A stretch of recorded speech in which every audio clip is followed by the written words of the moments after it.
Yeah. Black Man Unfiltered Network. We ain't here to play nice. We here to flip everything they told you was normal. Hey! Yeah. Yeah. Hey! We flipping tables. Yeah! We breaking labels. Facts! No more silence, no more favors. Truth hit hard, can't save it. Yeah! We flipping tables. This that real, no cable. Hey, if it's fake, we unplug it. Welcome to the table. Yeah. I came in the room, they was comfortable, quiet. Smiling in your face, but behind it is riot. They told me be calm, but I'm built for the storm. When the truth in the building, you better transform. They don't like a man when he speak with direction. They love you when broken, confused, and correction. But I'm on a mission, I'm changing perception. No filter, no fear, just raw intersection. System designed just to keep you disabled. Mentally trapped, spiritually labeled. I'm cutting the cords, the lies getting fatal. If it ain't the truth, I'm flipping in the table. We flipping tables. Yeah, we breaking labels.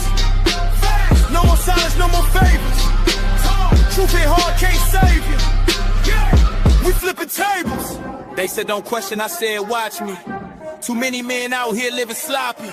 No guidance, no code, no structure, no lead. Now we wonder why families bleed. This ain't hate, this accountability. Look in the mirror with this vulnerability. Masculine frame with responsibility. That's what they fear, that stability. I'm calling it out, no sugar, no glaze.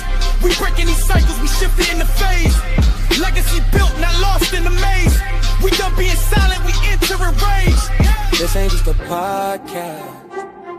It's a movement, it's a reset. If it's built on lies, it gotta fall. We flipping tables, no fear, no fables. Black man rise, we stable. Now we changing the label. We flipping tables. Truth is non-negotiable. Black Man Unfiltered. This the voice they ain't controlling. Flippin Tables Podcast. Black Man Unfiltered Network. If it don't make you uncomfortable, it ain't real.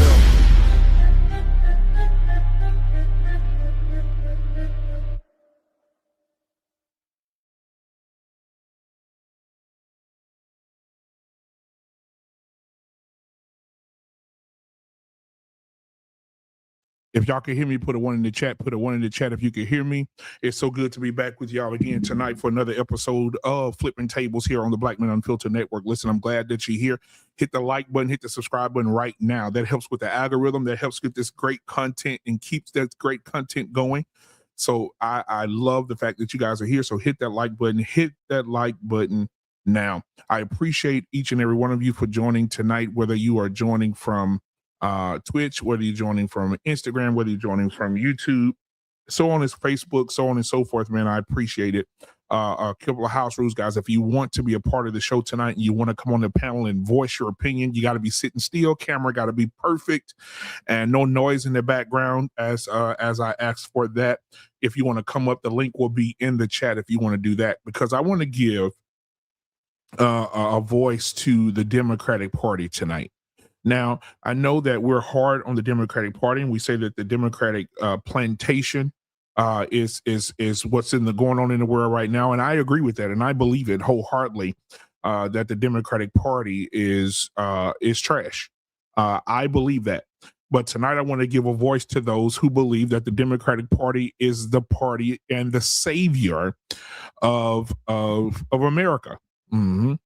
I want to see what people are thinking, what's going on in your mind to make you believe that the Democratic Party is a party of excellence, a party of Black excellence, a party that have always supported Black people. Now, when I do give the voice to the people tonight, I don't want them to say anything about the Republicans. I don't want any whataboutisms. I don't want any what about it, the Republicans. What about? I don't want to hear the whatabouts. I want to hear from the mouths of the Democratic Party. I want to hear from the mouths of the Democratic Party what makes the Democratic Party the savior of Black people, because for the last 60 years under the Democratic Party that Black people have strongly voted for, nothing has really happened for Black people.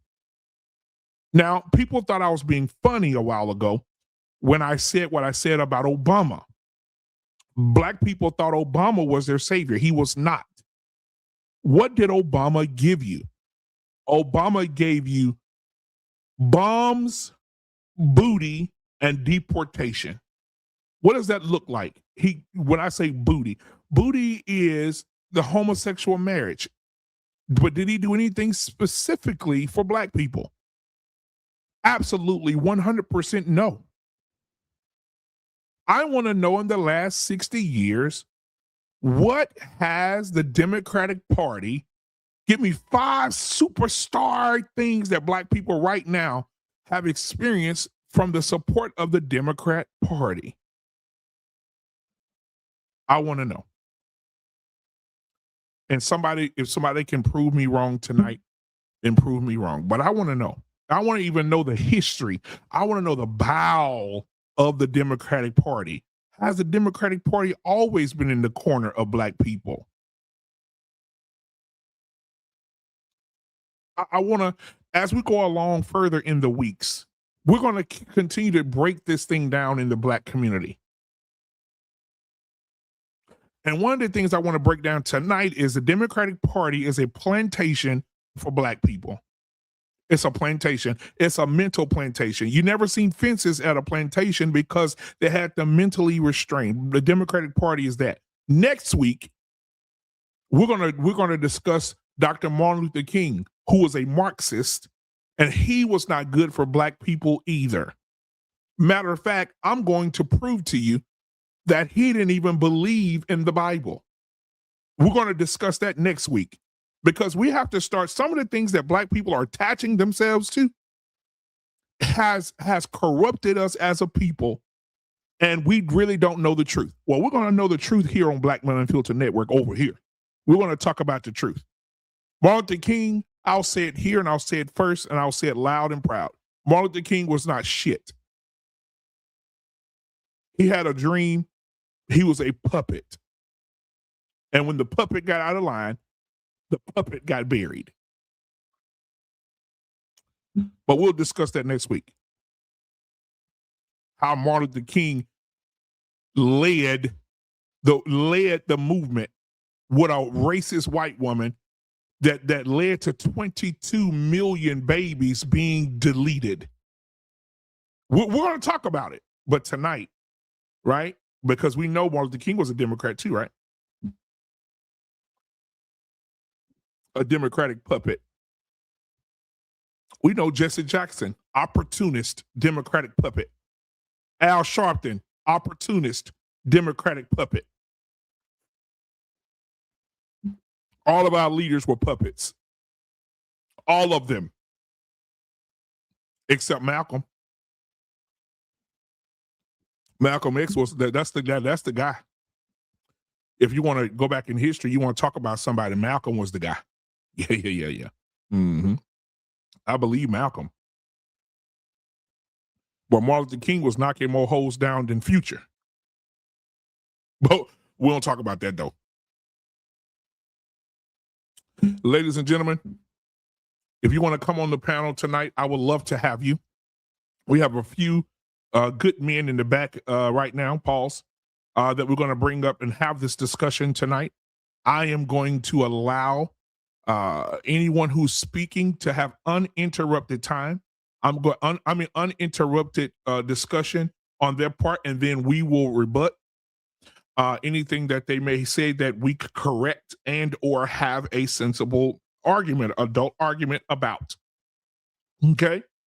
So I'm going to bring up these two fellas first, and then I'm going to put the link in the chat for anyone that would like to join the show, because I want to know tonight, what have Democrats actually done for Black people? What has Democrats actually done for Black people? I'm going to drop the link for anybody that wants to come up, but the rules are simple. Come up. This is Black Men Unfiltered. You could be as unfiltered as you want, but come up.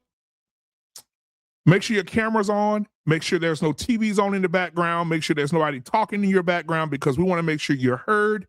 We want to make sure you're seen, and we want to make sure you're on camera. Okay? And we're going to talk about that too. And I see you in the chat talking about the 94 crime bill. I know what party that came from under. Or the 3-strike rule. Yeah, we know where that came from for sure. Stop and frisk. Come, but I'm going to allow the Democrats to speak tonight. Ladies and gentlemen, I'm going to bring up the first brother that's on this network always, sometimes. Every Monday, every Tuesday, every Friday for Barbershop. Y'all give it up for yours truly. Our Pain is in the building tonight, man. It is so good to see my boy Our Pain in here tonight, man. So what's going on? What's going on?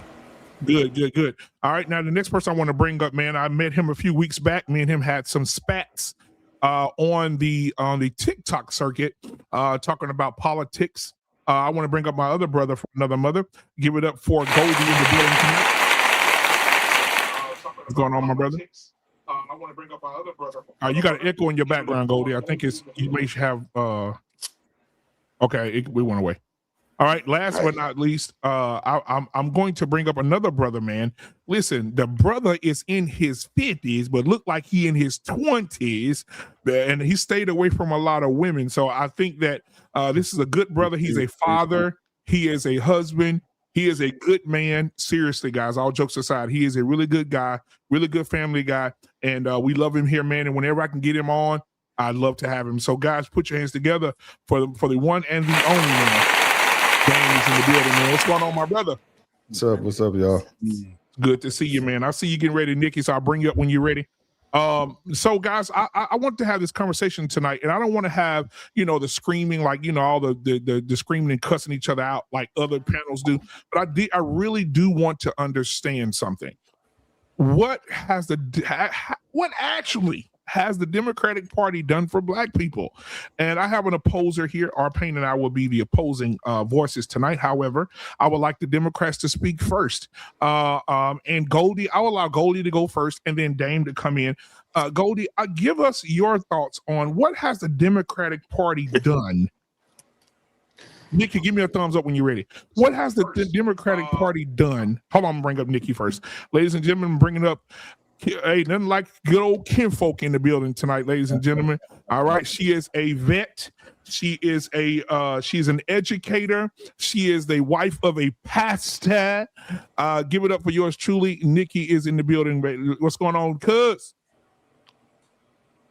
What's going on with you? Good evening. Okay, I can hear you real good. All right, so we'll start with you first, Goldie. Goldie, what is it that the Democratic Party has done for Black people that stands out that we enjoy today? A good economy, proper business, better business opportunities. Black people have also benefited under Democratic rule of growing their wealth as a single and as a married couple. They have better tax breaks under Democratic Party, and they have better loan opportunities and better time to grow their business under the Democratic Party. And that's what I felt like right there. I'm just going to leave us that so far until we go any further on it. Okay. Good opportunities right there. All right, Dame, you in the building tonight, man. What stands out to you? What is the superpower of the Democratic Party that has stands out, that makes, that we enjoy today, that the Democratic Party gave Black people as a culture? Yeah, that voting is pretty nice. I mean, that's always nice that you can vote. Mm-hmm. So, it was Democratic Party that did that. You wouldn't even be able to really have a say in anything if it wasn't for Democrats passing the Voting Act, the 14th Amendment. So that's always good. Affirmative action was a positive thing. It gave a lot of Black people access to the spaces where we've been historically locked out of. That was always good. It was the Democratic Party who started the whole funding for historically Black colleges, to make sure that Black people have a chance to educate themselves. That's always good. benefits like SNAP and WIC and all that kind of stuff were all put into place under well, they were expanded under Democratic government. So yeah, it's a lot of things that Black people have, healthcare, the ACA, more Black people had healthcare than ever because of Obamacare. So yeah, there's a lot of stuff that Black people have enjoyed just because of the Democratic Party. But we can keep moving. Okay, absolutely. First Lady in the building tonight. What has the Democratic Party done for Black people significantly that stands out today? I would like to echo on what some of the others said with the voters' right. I mean, I can't stress heavy enough about the voters' acts and the overall benefits that just don't necessarily benefit Blacks, but Blacks and white as a whole. Medicaid, your Social Security benefits, just the expansion of everything. And they're one of the few that actually fight for us. At the end of the day, both parties have wealth, but you see one party is more willing to share the wealth, like what the Bible actually emphasizes. And the other party is more built on stacking up their storage house and not sharing. So those are the things that stands out to me the most, I guess, because I have a lot of family members that benefited, and a lot of my grandparents, our grandparents actually were able to gain access, and a lot of the Jim Crow laws were defeated by Democrats. Okay, all right. Now, Arpain and I Arpain is an opposing voice because he had a show on this Monday right here on this network, guys. So if you ever want to watch his political views, you could definitely come in on Monday at 6:00 Central Standard Time and watch it here on this network. Arpain, what are your thoughts? Do you disagree with anybody's comments so far about how impactful the Democratic Party has been? Well, listen, let me first say that I voted for Hillary Clinton. I'm just like every other Black person who was born into the Democratic Party and spent most of my life in the days that they were doing these superficial things for us. Now, affirmative action to me was the first reparations that nobody really wanted. It was really a reparations program, but these programs are temporary. That's why the white women were able to hijack it. Some of the things they put in place weren't meant to be for a lifetime. And so all I'm saying is, one, since LBJ, and listen, here's the one thing about LBJ, and I'll come back to it. When they say that once he signed that civil rights bill, that he'll have the N-words eaten out of his hands for 200 years, I can't find that quote anywhere. You know what I'm saying? I think it became an urban legend. But the point is that in 1964, coming out of Jim Crow, which I was born in Jim Crow, I was 6 years old when it was over. 25% of our kids were born out of wedlock. After the 60 years of the Democratic rule over Blacks, we're up to 75%. And it was only 3% back then for white people, and now it's 26% for them now. So I'm looking at outcomes. We go to our neighborhoods, and after 60 years, we're still fighting for the same goddamn things. Now, there was just, and I'm going to say this, and I'm going to end it. Just recently, I think a Walgreens closed in a Black neighborhood. I forgot what city it was. I don't know if it was Memphis or somewhere. And then the typical race hustlers come out here and say, well, Walgreens is racist for leaving. But nobody in the Black community was saying, well, the YNs, and I hate that term, was robbing the place blind. Right? So I'm saying, instead of using the bullhorn, the typical Democrat bullshit, saying that we got to, these corporations are racist, that same legislator, that same guy could have came out and said, well, you know what? This Walmart is needed in this area because if they leave, we'll have a food desert. We'll have a pharmacy desert. So we need to treat these places special. We need to get the mayor, the cops, the local legislator to put some cops in that area so we could protect those organizations.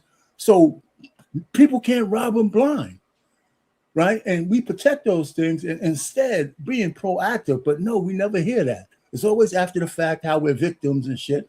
There's another thing. I'll take it one more. I said I was going to shut up.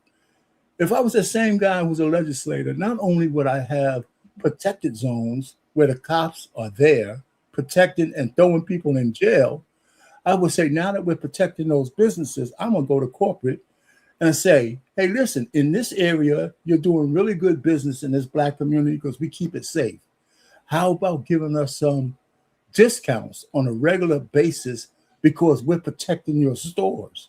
And we're keeping those stores in the neighborhood so the old lady doesn't have to go 100 miles to get her shit and all that kind of stuff. But instead of doing that, we come out with the bullhorns. Oh, woe is me. I'm a little Black nigger and I need somebody to help me.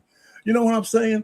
And so we need to get away from that. So my biggest thing with the Democrats is that it's something psychotically wrong with us voting for them over 90%.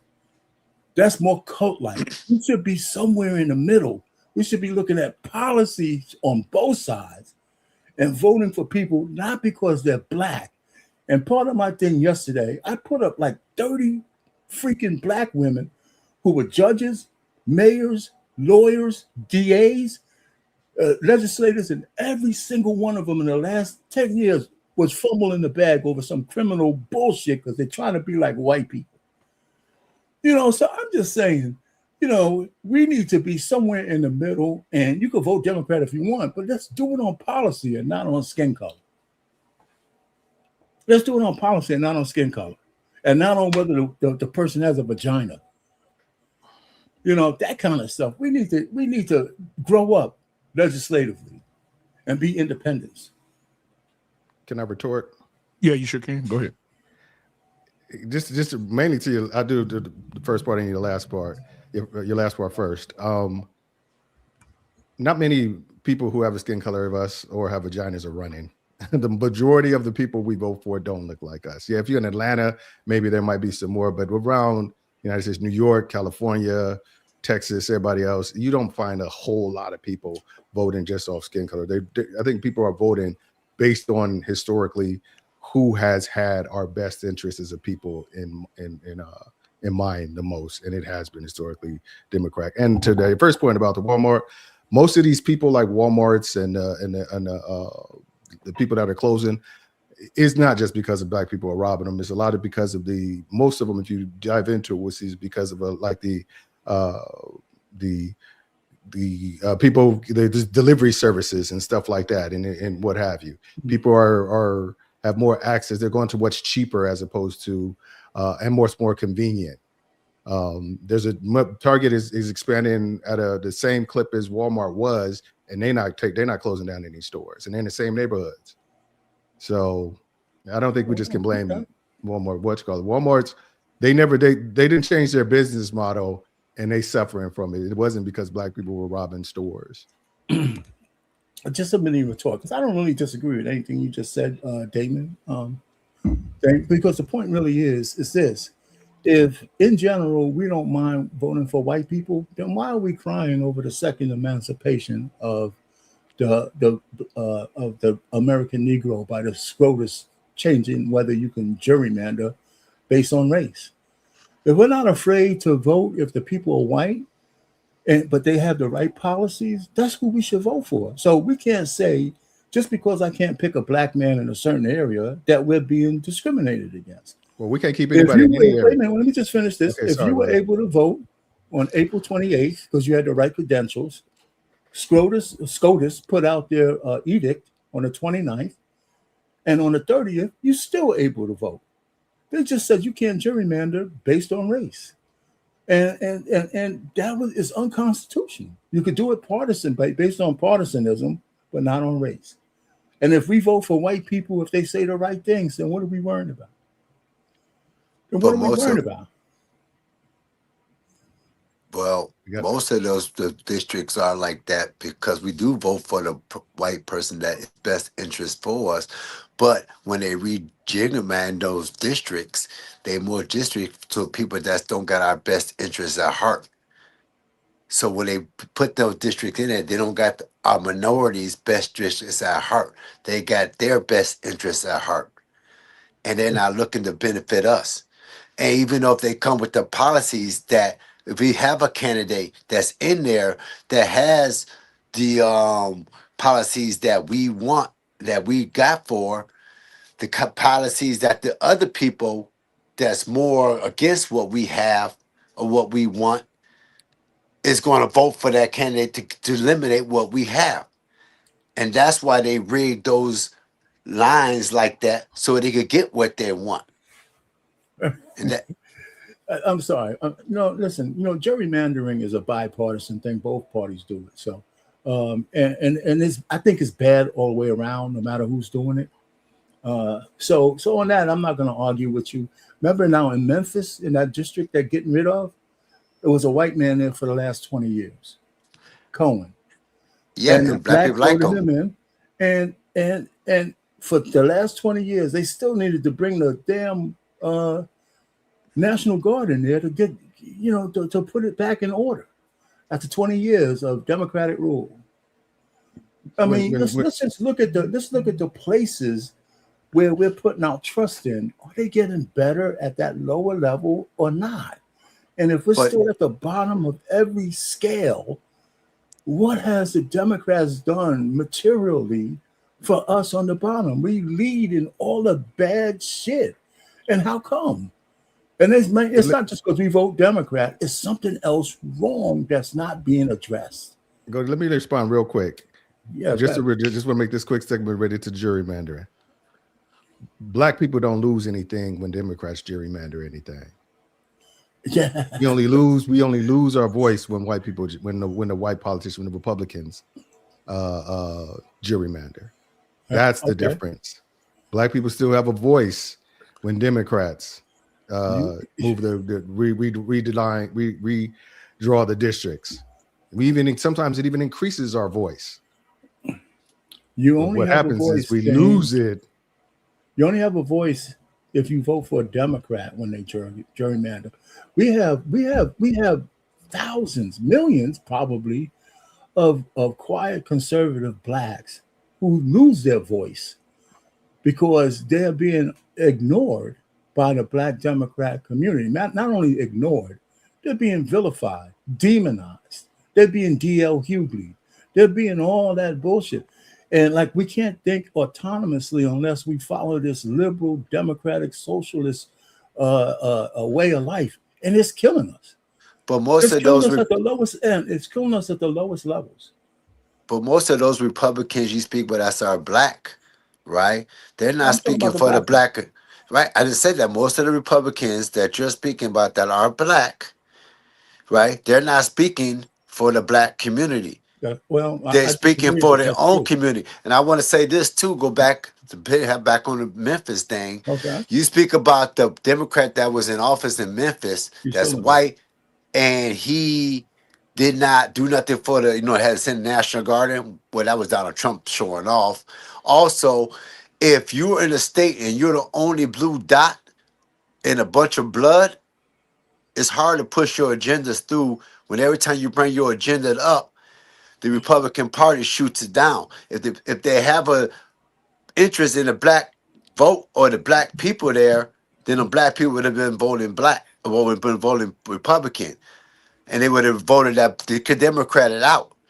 But instead, they know that that's the only voice they had was that Democrat, because the rest of the people up in there was not listening to what the people in the blue district was saying that would happen to be black or minorities. Because this just don't affect black people, this affect, Latinos too, because most Latinos and black live in the same community. So, I'm sorry. Go ahead. Go ahead. I'll let you go ahead with that. Listen, we're gonna get Nikki. You come in next. And I'm gonna be real quick. One of the things I want to get straight, and maybe I made the mistake. I didn't say Republican. I said conservative. I think conservative thought process, not necessarily. When we make that synonymous with being a Republican, I think that's a fallacy. Just like being kind of liberal or somewhere in the middle. I could assume that you're a Democrat, but a lot of those people say they're independents. So when you have conservative thinking, there's certain things that are being pushed by the Democrats you just can't agree with. And that's where I stand. You know, and we don't have to get into that one. But, you know, like I said, I think one of the things, and this is real quick, one of the biggest problems we have is that we keep looking through life through the lens of our skin color. I think if we find things that's good for America, period, as us as Americans, I think we'll think straighter. You know, when I see a black person touting sanctuary cities so we can harbor the worst illegal aliens, I think, how could you be fundamentally a foundational black American where we have receipts of what we did to build this country, and we're going to just let people walk in and shit all over us and take out tax dollars in our areas and put some of the worst criminals right next door to our mothers and our fathers and our children in our classrooms, taking over and paying all those tax dollars that we have to almost die to get, you know, and they're just giving it out freely. How can anybody beat for that? You know, I'm saying, and that's, you know, like I said, I mean, it's some real policy issues. Like I said, I voted for Democrats for most of my life. I voted for Hillary Clinton, and now when I think back, I can't believe I did. All right, Nikki, you want to add to the conversation?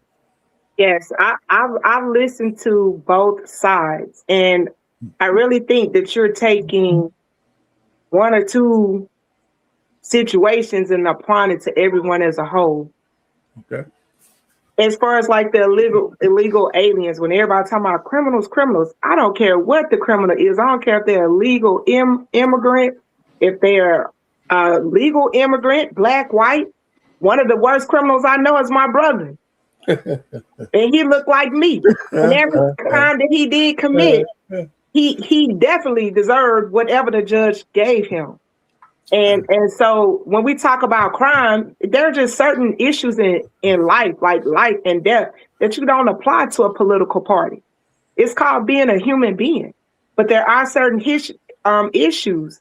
There are conservative Democrats. One of my best friends is a conservative Democrat here in Louisiana. She's one of our state senators. Look her up. Her name is Katrina Jackson, and she's married now. Andrews, Katrina Jackson Andrews. And she's one of the few Democrats that actually opposed abortion. And she's a female Democrat. So we have to be careful when we assign certain, when we put I think they call it, what's the term we call it that we get offended of? Help me out. Selective outrage. Selective Stereotyping. Okay. Let me start acting like I'm in a class. But we have to stop stereotyping the race, and we have to do what's best for our household. I have a son that's on the autism spectrum. We rely heavily on the Medicaid system. And because of his circumstances, he does qualify for Medicaid. So I can't stand when I see the majority of them are white and the majority of them are Republicans. Yeah, get out and work for it. Get out. Baby, I work. My husband work. We all work in this household. But in reality, that benefit is there for him because the insurance costs would override it. We would be broke trying to pay for different types of therapies and things, and it's available to him. That doesn't mean that we don't work. We pay our taxes, we pay our share too. But those are those stereotypes that have become attached to our race. I'm here in Louisiana. We're in the trenches, baby. And that so-called gerrymandering map that took out that second Democratic seat, you should go look at that map. You mean to tell me the largest metro area between New Orleans and Baton Rouge, you would actually lump all of them? They account for the majority of our population. Are you going to lump all of them into one district when the other map actually drew in its other areas and split those two cities? Because they are large enough to be split into two different districts. And far enough. Those are the type of games. And then Jay Morris calls one of the Democratic Party a boy. A boy. Now, this is 2026. In 1992, it was 91. I experienced my coach, my own basketball coach. I'm out there sweating and all that. She called me a nigga. Okay? My husband served on the Monroe School Board. One of his former school board members forgot, and she's a Republican, forgot to hang the phone up, and guess what word she dropped? Another N word. So it is, and this is like in 2015, 2016. So we're not talking like in that terms. So guess what? All her friends was rallying behind her, and then they were like, oh yeah, they used to. Well, yeah, we shouldn't be using it. And I tell my students that all the time. But I don't like applying details to a race as a whole. Them people don't like you. They don't. You got some good Republicans, but baby, you got some bad Republicans, and it's the same side on Democrats. I've seen backstabbing on the Democrats, but I gotta go what actually works for my household. And the Republicans trying to strip everything that works for my household, my aunt in there, my mom in there, they trying to strip everything away from it over a few illegal aliens, because I did do counterintelligence in the United States Army. And that is actually called something called psychological operations, where they purposely put out certain propaganda. And you know who fall for it the most? The least educated portion of our country is in the South. And we automatically fall for those things without researching, because the blacks in the South rank lower education-wise. So it's easy for them to push propaganda down our throat. So it's no surprise in the populated areas like Washington State, and those areas where the median income is way up there, where the blacks and the whites, they actually live side by side. So it's no surprise that most of them are Democrats. Hey, anybody want to come in? Come on. I look at it like this when he talk about illegals. Pushback, but I wanted you to riff. Oh, go ahead. Go ahead. Go ahead and respond, Arpain, then we get Goldie. Oh, yeah, go ahead, man. No, he can go. I mean. Okay, I look at it like this. When you talk about illegal, I don't care who you are. I'm like her. If you're a criminal, get up out of here. I mean, a serious criminal. We ain't going to get nobody up out of here for pulling over a parking ticket. And he been working here 25 years, and you're telling me he's a dangerous criminal. Okay? Also with illegals, I have not met one illegal, not one. And I've been on the earth 53 years. And I have not met one illegal that took a job from me ever. I'm still looking for that Jose, that Gomez, or whoever he is that supposed to be taking these jobs. Because me here, I live in Iowa now, and there's a bunch of jobs that illegals take that gets down here, and I ain't seeing no black people out there picking no corn or picking up no soybean. We ain't going back to those fields. So when people keep talking about all these illegal, they coming in, yeah, let's get the ones out, but there's a way to do it, because Obama got more out than Trump, and he did it with respect in the right way and kept people in that's working. So I don't get with that, okay? And then when you talking about with Republicans or you talking about Democrats, I look at it like this: what are you offering better than what the Democrats got? What we got right now? Because there's no other representative that's representing the black people like the Democrats are. Okay, you might talk about what we've been doing for the last 60 years, but we've been slowly making our progress. And now in the last 25 years, we have just took off on progress. That's why you see a lot of Republicans want to jump in there now and try to stop it. They need to slow down this leak. Okay, so when they keep talking about these illegals are doing this, that's fear mongering what the Republicans used to do to us back in the 80s when they said black people are invading your neighborhood. We're getting too educated for that. Well, so go ahead, Arpain. You want me to go first, or you want to go? Yeah, you could go. I mean, I'm hearing a lot. No, I want you to go first because I got a question after this for everybody. So we're gonna go. No, my whole thing is, first of all, there's a lot of conservative Republicans who use Medicare and Medicaid, right? So this whole notion that they're trying to get rid of it, I'd like to see the data that says that. I know they're trying to keep it out of the hands of illegal aliens. And for the people who try to minimize the millions of people sucking on the tit of America by using this false equivalency that somebody from a foreign country who shouldn't even be here in the first place, should have the same rights as somebody who's an American citizen. And it's the most bizarre thing. It's like it doesn't mean anything to be an American. And it means everything to be American. For us, and like I said, so many black people can't see themselves past the color of their skin. What's good for America is good for us, and we keep forgetting that. And so the policies that are being the pervasive policies, especially today, from the Democrats is socialism. It's taking money from the rich and redistributing the wealth across. Guess what? When the rich leave, guess who they're going to tax? Guess who's got to pay for socialism? It only works when they can steal money from somebody else. Look at what that crazy ass woman is doing in Seattle. Look at what the communist Mondami is doing in New York.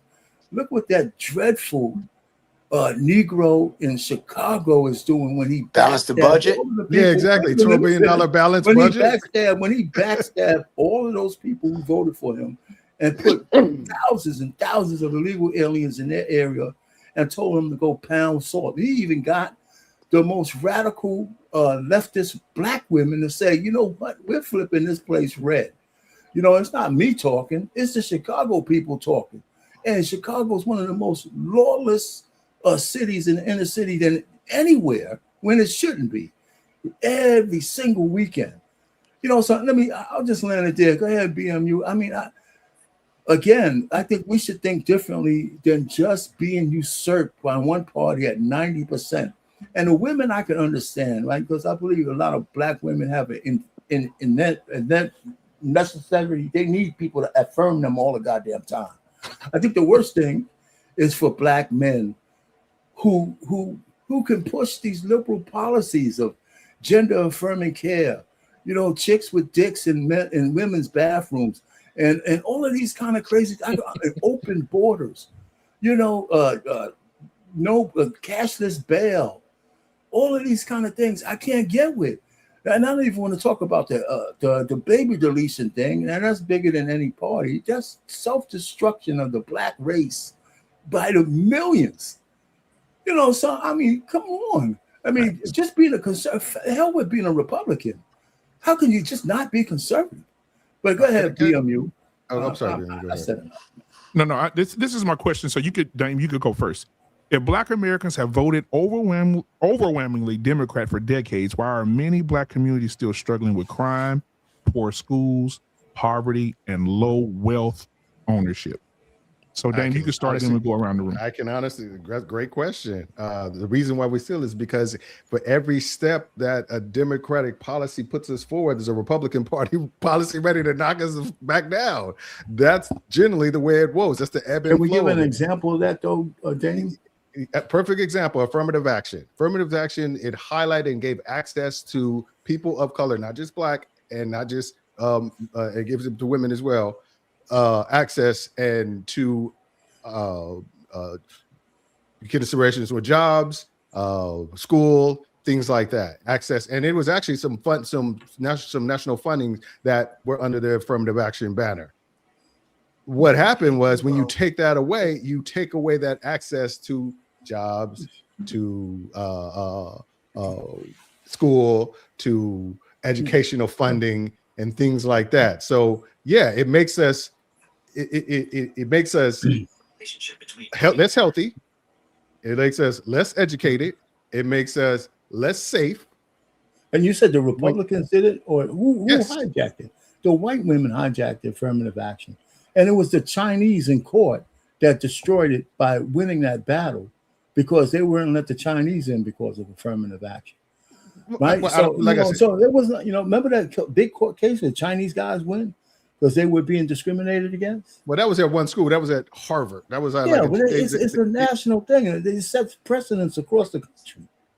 Yeah, but basically what I'm saying is, I hear you we agree on affirmative action. Now, and I want to ask you a question. Was good. The idea of it was good. Let me finish. Let me. There was a second part to this question. I'm sorry. Go ahead. Yeah. The low wealth ownership. The reason that there's such low wealth ownership is this goes back to redlining back in the day. This goes back to we never had the opportunity to build the wealth in the first place to pass it down generationally. We are just now having the opportunity to build this independent wealth that a lot of the white community have been enjoying since World War II. You know, that was when the GI Bills and the loans for veterans and stuff that came out that Black people couldn't qualify for just on the basic color of their skin. So they never got to buy the land to build the house to let it gain equity, to pass it to their kids, to let it gain equity, for the kids to sell it off and start their lives with any type of generational wealth. That's what happened. So anytime that those were the majority of those policies, the redlining, all those Jim Crow and things like that were the Democrats started Jim Crow. Well, no, what's called it? No, Jim didn't stop Jim. Jim Crow did not start Jim Crow. That was Republicans that started Jim Crow. That was Dixiecrats, put it like that. They were Democrats. All right. They was Republican. Democrats turned over to Republicans. Let's get it right. The same old trope bullshit. No, they were Democrats. No, it's not, because you got to get that stipulated. That's what I don't like about black MAGAs or people of the Republican Party. Hold on just a second. I fact checked it. I got it here. And I'm gonna put it up on the screen because I don't want people to say that I'm bull jiving. So I'm gonna put it up on the screen. I was fact checking while you guys were discussing that. And I'm gonna pull it up here because I think the best information is the information that we all can see. So let me go here. Let's see. Okay, there we go. All right. So Jim Crow laws were primarily created and enforced by the Southern Democrats after the Civil War and during the 1800s and the mid 1900s. Historically, after Reconstruction ended in 1877, many Southern states were controlled by the Democratic Party. Those states' government passed segregation laws enforcing separate schools, separate transportation, voting restrictions, bans on interracial marriage, and other racial segregation policies. These became known as Jim Crow laws. All right, we can continue the conversation. Go ahead. Okay. And just like I said, these Democrats was Dixiecrats that became Republicans to this day, and they all switched their parties when the bill got signed for the Voting Act rights. Yep. They all switched parties, and they took their party with them because that's why they voted so overwhelmingly. When was the Voting Rights Act signed in 1965? So they spent all of that time being Democrats up until the Voting Rights Act. So you still my point. So Democrats. So like I said again, when the Republican Party, when the Democrats switched over to them Dixiecrats switched over, the racist ones from the Southern that's still trying to do now, they took all that party with them because they got mad, and the whole South returned to Republicans under the Civil Rights Bill Act. They didn't like it. So let's get straight with it. I'm gonna fact check that. You have to remember where the Mason-Dixon borderline is at. Like the Mason-Dixon line. And you can fact check that. I just fact checked it. I just fact checked it again. I'm gonna say this. Hold on, just a second, Arpain. I want to make sure we fact check this stuff because I don't want anybody to think that we're projecting lies here. So what it says is, did the Democrats switch parties, right? The Dixiecrats switch parties to become Republicans during or after the Civil Rights Movement or during Jim Crow, and I'm gonna put it up on the screen and let you see what it says. It says, because we're gonna fact check tonight, okay? It says here, the answer is no. It says there was not a literal movement from Democrats and Republicans switch names or formally traded parties during Jim Crow. What historians usually mean by the party switch or political realignment is this. Over many decades, especially from 1930 to 1970, the ideologies and voter base shifted. Conservative Southern white voters who have been long-term Democrats gradually moved toward the Republican Party. So there we go. Thank you. To the Civil Rights Act from 1960 to 1970, like I said. They were already doing it. That just kind of solidified it. Reconstruction period, you saw them, especially where the Mason-Dixon line is drawn, you saw quite a few of them during the Reconstruction period where a lot of them moved up north. And they started to rebel because they didn't have a choice but to go. It's like people come in and take your land. There's a big gap in the history that we talk about now, just like the lost history of Afro Town. What is that town called over in Mobile? My Alabama folks, I don't know if anybody on here, just like that lost history there. A lot of this history is being unfolded. And for the record, I actually went to a federal court where my husband had to testify in 2018, where they were still reviewing desegregation orders in the school systems here in my city. So that explains a lot. And what we discovered is not even the same, although certain schools were in the same city, they offer different curriculums in the Black schools, we're not afforded the opportunity for courses like dual enrollment and AP. However, the white schools had dual enrollment, AP, honors classes. The Black kids aren't screened for gifted and talented. I'm in a school system right now where I'm fighting. I work in a school where we have 0 kids that are that's actually listed as gifted and talented, but they qualified. However, the pupil appraisal person was a white lady, and she didn't even take the time to review their test data. So we're still fighting this systemic racism right now today. Right. I'm living in it. So it's not like that this is something I don't think in somewhere we have this fairy tale where we are still on equal ground. We're not still on equal ground. My mom had me in 1974. She was forced to drop out of high school, because they didn't even allow pregnant girls to come to school, which is one of the reasons why a lot of our parents didn't even get the education she had. By the way, she did get her college degree at the age of 64. So we are still trying to catch ground. I don't know where we get this thing where we got this big gap and we done had enough time. No, we're just not unfolding into that. We're still fighting this right now today. The difference between North Side and South Side schools in certain cities. We all know that they take a lot of our funding. When Bush came out with the No Child Left Behind Act, he basically penalized the schools for being poor. When he bought in the grades, that started to strip the schools. So they started to take the money out and bought in school choice. And we started losing our children who were actually very gifted to other schools because they were convinced. I work in a school, like I said before, anytime we have a gifted kid, it's like someone from central office will be like, hey, you should take them to J.S. Clark Magnet School. And we have some parents that actually fall for it. And they pull their kids after we get them to about the 4th or 5th grade. We've had them there since pre-K. We work with them. We got them qualified for gifted and talented. Boom. Go to the magnet school. Hey, I want to jump on. Are you saying that a gifted kid needs to be stuck in some location because he's hurting the other kids and he's not, and that he or her is not entitled to a better education based on their gifts? No, what I'm saying is what we offer obviously help that gift to unfold. That's the so no, craziest thing I ever I don't heard. feel like they should be. I can get taken out of my school. We got kids who could excel, but they shouldn't have a choice to go somewhere where their gifts pour water in. They should be in the classrooms with everybody else who can't stay on their level. I mean, gifted kids should be able to go when a kid is tested as gifted. They actually have what's called an individualized education plan. So let me educate you a little bit. Let me finish. You actually have what's called the IEP. Now listen at me well. You made a statement, and you should let me go ahead. Okay, so can I? And so can I retort it? Can I talk? Finish. You talking over. You're talking about what you hear, but I'm talking about what I do for a living. What I'm saying is, did I mention that I was a coach? Okay. And so the same thing that you're saying, that's the same thing the white folks tried to tell them. And guess what? They stayed in the school system. When you get tested as gifted, you get something what's called an individualized education plan. It's called an IEP. Your curriculum actually changes and you're actually grouped. And you actually have a one-on-one tutor that comes in and sit with you as a gifted student. And they give you the attention that you need.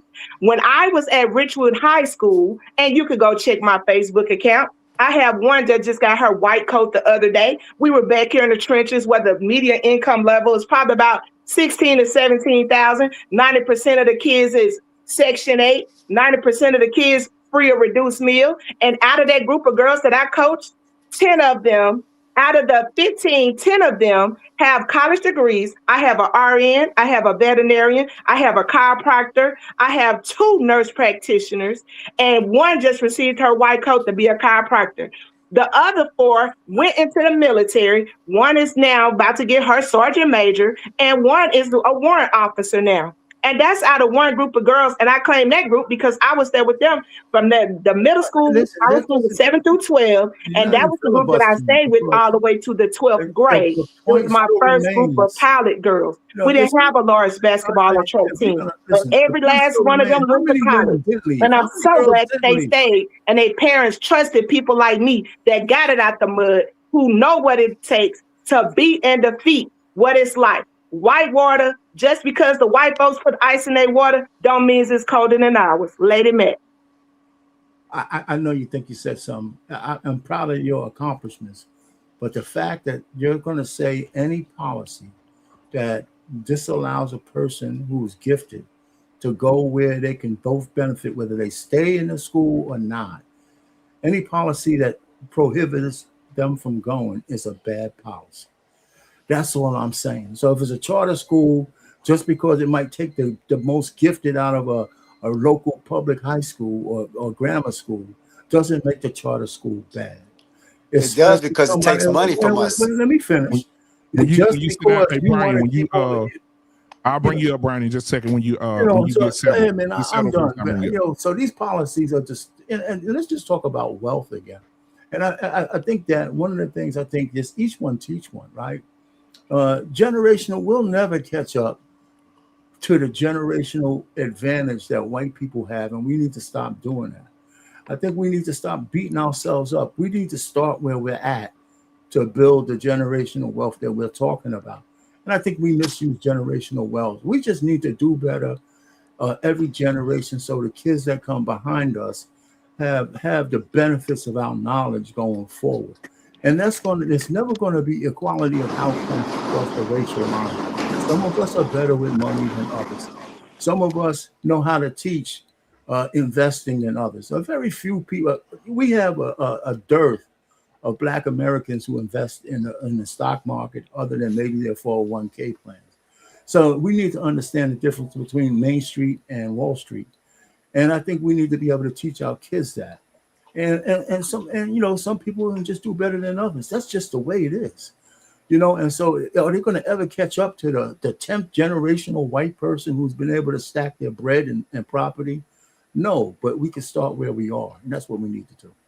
That's what I think. That's just my point on that one. I just want to say something real quick. We got to kind of decide what conversation we're having. Are we having a conversation on the facts of the matter or how you feel?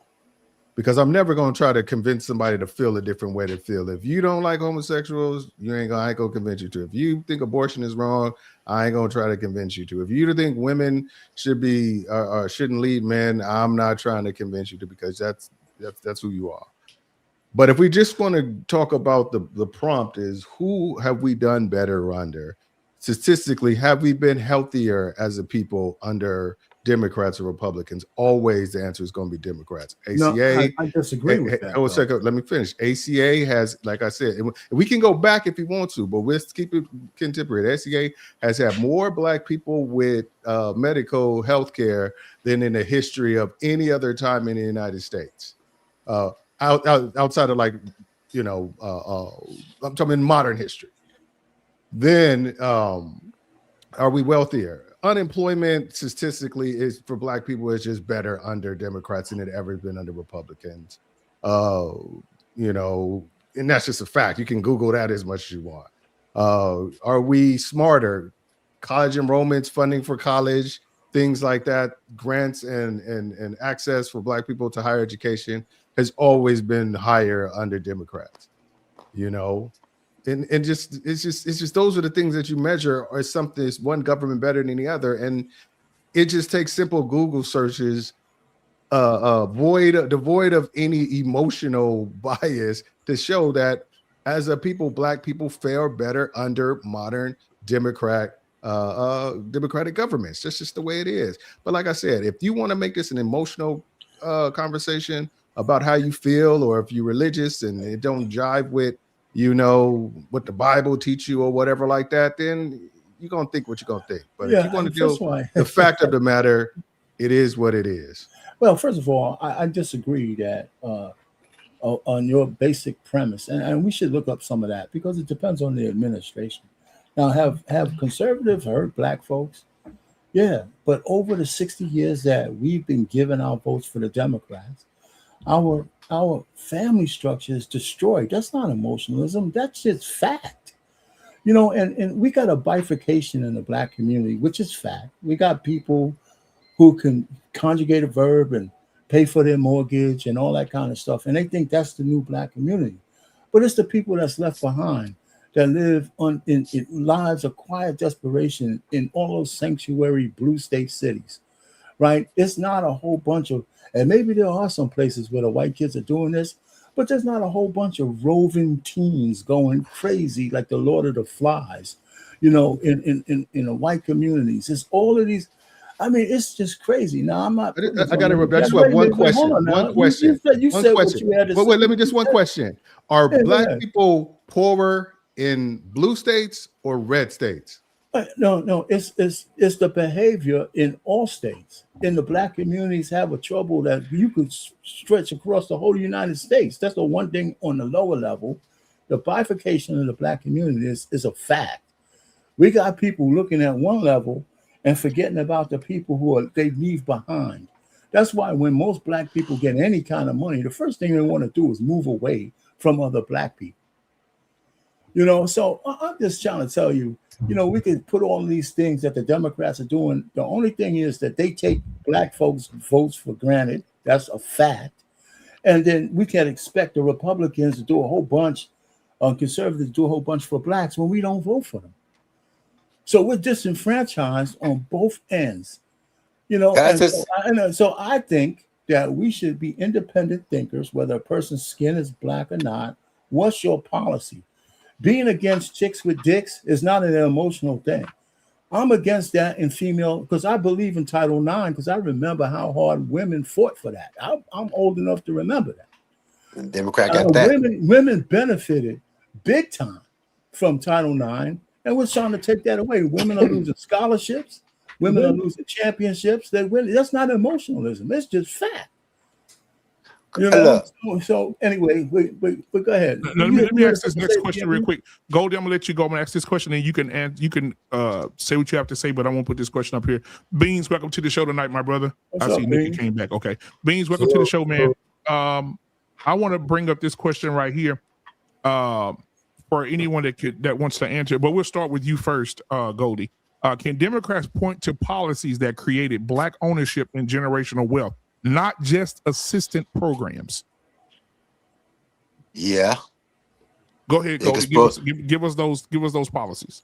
You could point to the CDFI policies that gave Black and the state small business credit. Welcome to the show, Brian. My bad. I'm sorry. All those gave Black people, all Black businesses, a chance to increase their business or grow their business or start their businesses under those policies that was created by Democrats, which later on Republicans stopped. So when you ask that question, I just gave you something like that. Can you give me anything that the Republicans have gave to Black people? Well, at the beginning of the show, what did I say? I said I don't want to talk about what about isms. I want you to tell me what have the Democrats actually done for Black people. That's the name of the show. The American Rescue Plan and the state small business credit. The American Rescue Plan and the state small business credit. And also you have the CDFI. Do you know what those are? You would know that they created over 100 million jobs for Black people. Business for Black people to start up their grants. Can you say what they have not done for for Black people in the community? Now, I'm gonna get into this conversation after everybody else speaks because I want to make sure everybody else gets in. But you answered, so I'm gonna move to Brian here. Right, that's your name, Brian. I'm gonna ask you. Welcome to the show, my brother. Can Democrats point to policies that create Black ownership and generational wealth, not just assistant programs? Well, I won't say like something that created generational wealth that I know offhand, but like definitely helped Black people in their financial situations was the Affordable Care Act, which lowered the amount of uninsured Black people by half, which is one of our number one expenses is medical debt. So I would point to that, which is what, and like I said, that's one of my main things, because I'm like, okay, what is our biggest debts in the Black community, in this healthcare? So I felt like that addressed it, and we had a lot of things in regards to, and I feel like that would to kind of kind of come around to answer your question about generational wealth. I feel like things like that about healthcare and medical debt and having less medical debt, where before that we had situations where our things that we had secondary illnesses and stuff like that would hinder us from getting insurances. That pre-existing condition clause that's in there totally helped us a lot.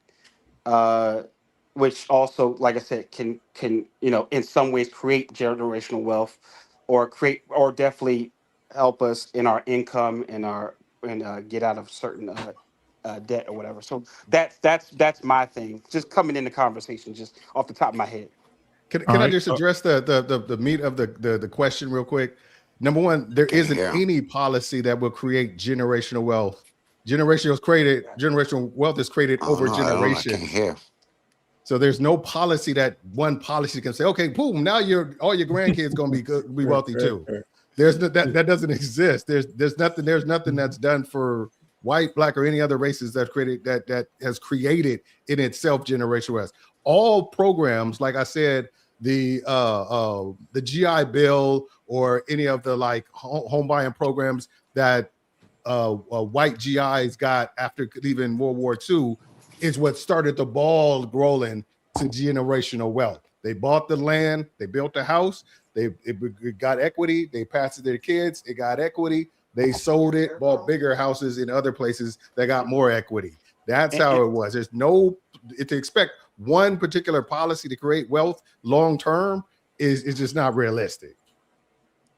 And just to add more to that, like the points you brought up about the housing stuff, I got to look more into it. I don't want to kind of straight up some head, but can somebody hear me? No, go ahead. He can't hear. He'll go out and come back in.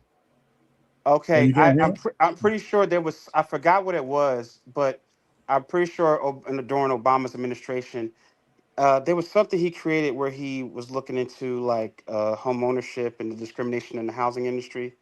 But I wish I knew off the top of my head that he addressed, but I gotta look it up.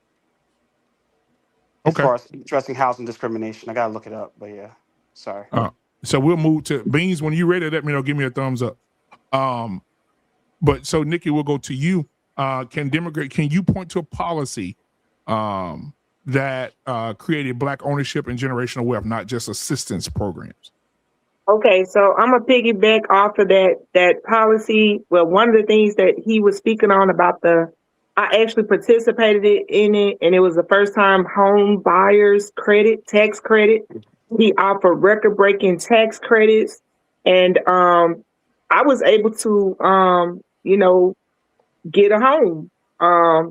They actually lowered the credit rating because they had the houses crisis. They actually lowered I was a single person. I wasn't married then. I wasn't first lady then. So I was able to get that loan to purchase it, which eventually I had to turn it over to my mom because I later got married and had to move away. But now we have that generational wealth here that's one thing that we would have to pass on to the children. The home is almost paid for now. It's been 20 years. It's like maybe 5 years left. But at the end of the day, it was that tax credit and a couple of other things that was in place at that time. And this was around 2007. No, 2000. What's that? 2008. Probably 9. If it was after the 2008, because that's when I actually closed on the home. I closed on the home before I got married, so it was definitely 2008, and I closed on the home, and that created an opportunity for me. Was kind of young, didn't have just like the best. I came out of divorce, so I didn't have like the best credit rating, but it was one of those programs that he really pushed. And hey, that following year, that money came into play, and I was able to purchase things for the home. We were able to finish things for the home. I think it was like 10 grand or something like that. But those are one of the things that I did benefit from. And we also saw an increase as soldiers. We saw increases in the loan repayment programs. At one point, the loan repayment programs was like strictly for certain soldiers or certain ones that re-enlisted in a lot of National Guard and reservists. They didn't get to qualify. But he expanded those programs, and soldiers, and not only the soldiers, they also made sure that the GI Bill could be rotated over to family members. The unused GI Bills were able to be rotated to family members who didn't serve.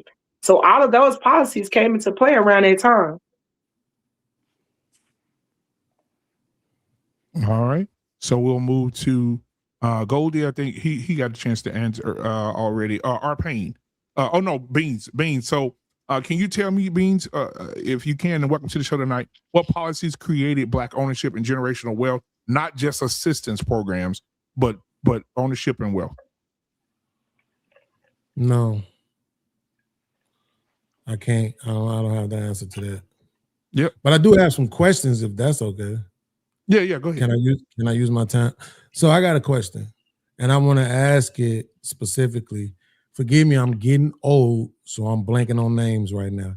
I'm so sorry, bro. Let me pull this down so you can see. Hold on. About pause. Yeah. But go ahead. I do.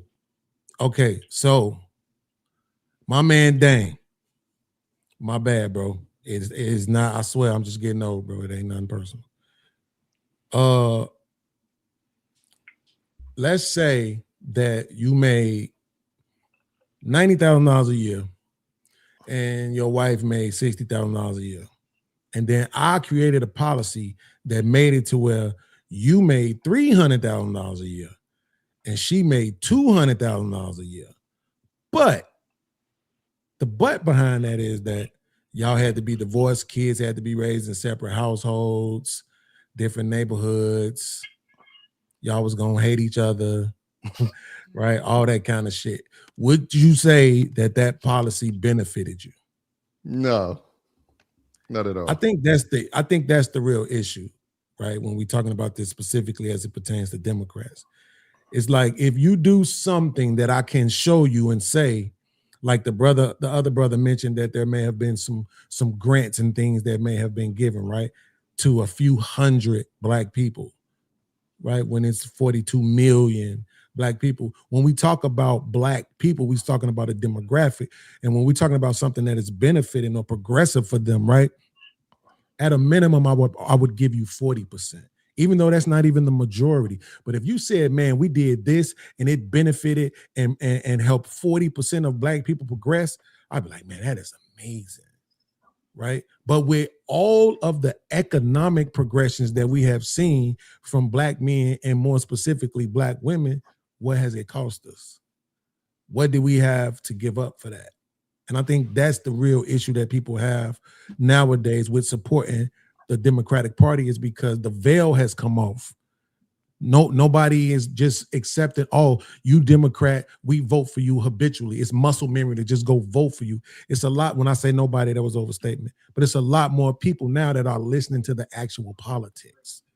They're listening for the policies, and they're not seeing anything from either side really that says, oh, we're going to take you from a second class status as a demographic to you right up here with everybody else.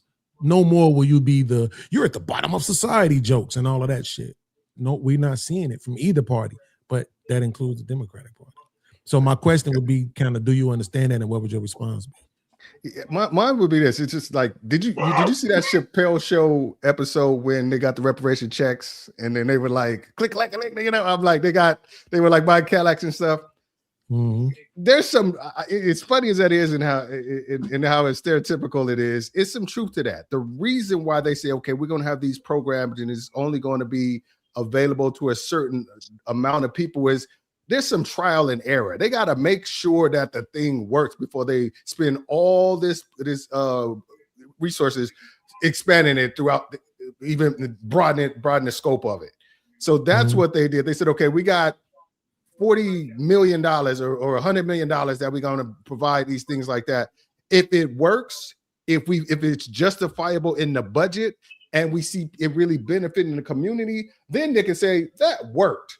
Let's double this year. That really worked. Let's triple it. Let's add $1 billion to it. And what can happen is, if you see it working consistently, politicians can come and vote on that. Be like, you know, that thing that y'all got that bought all y'all Black people houses, I'm first day in office, I'm gonna triple that, and it's gonna be $1 billion for you. Everybody gonna get houses. They can't necessarily just run in there and just give people a bunch of money because it's gonna go bad.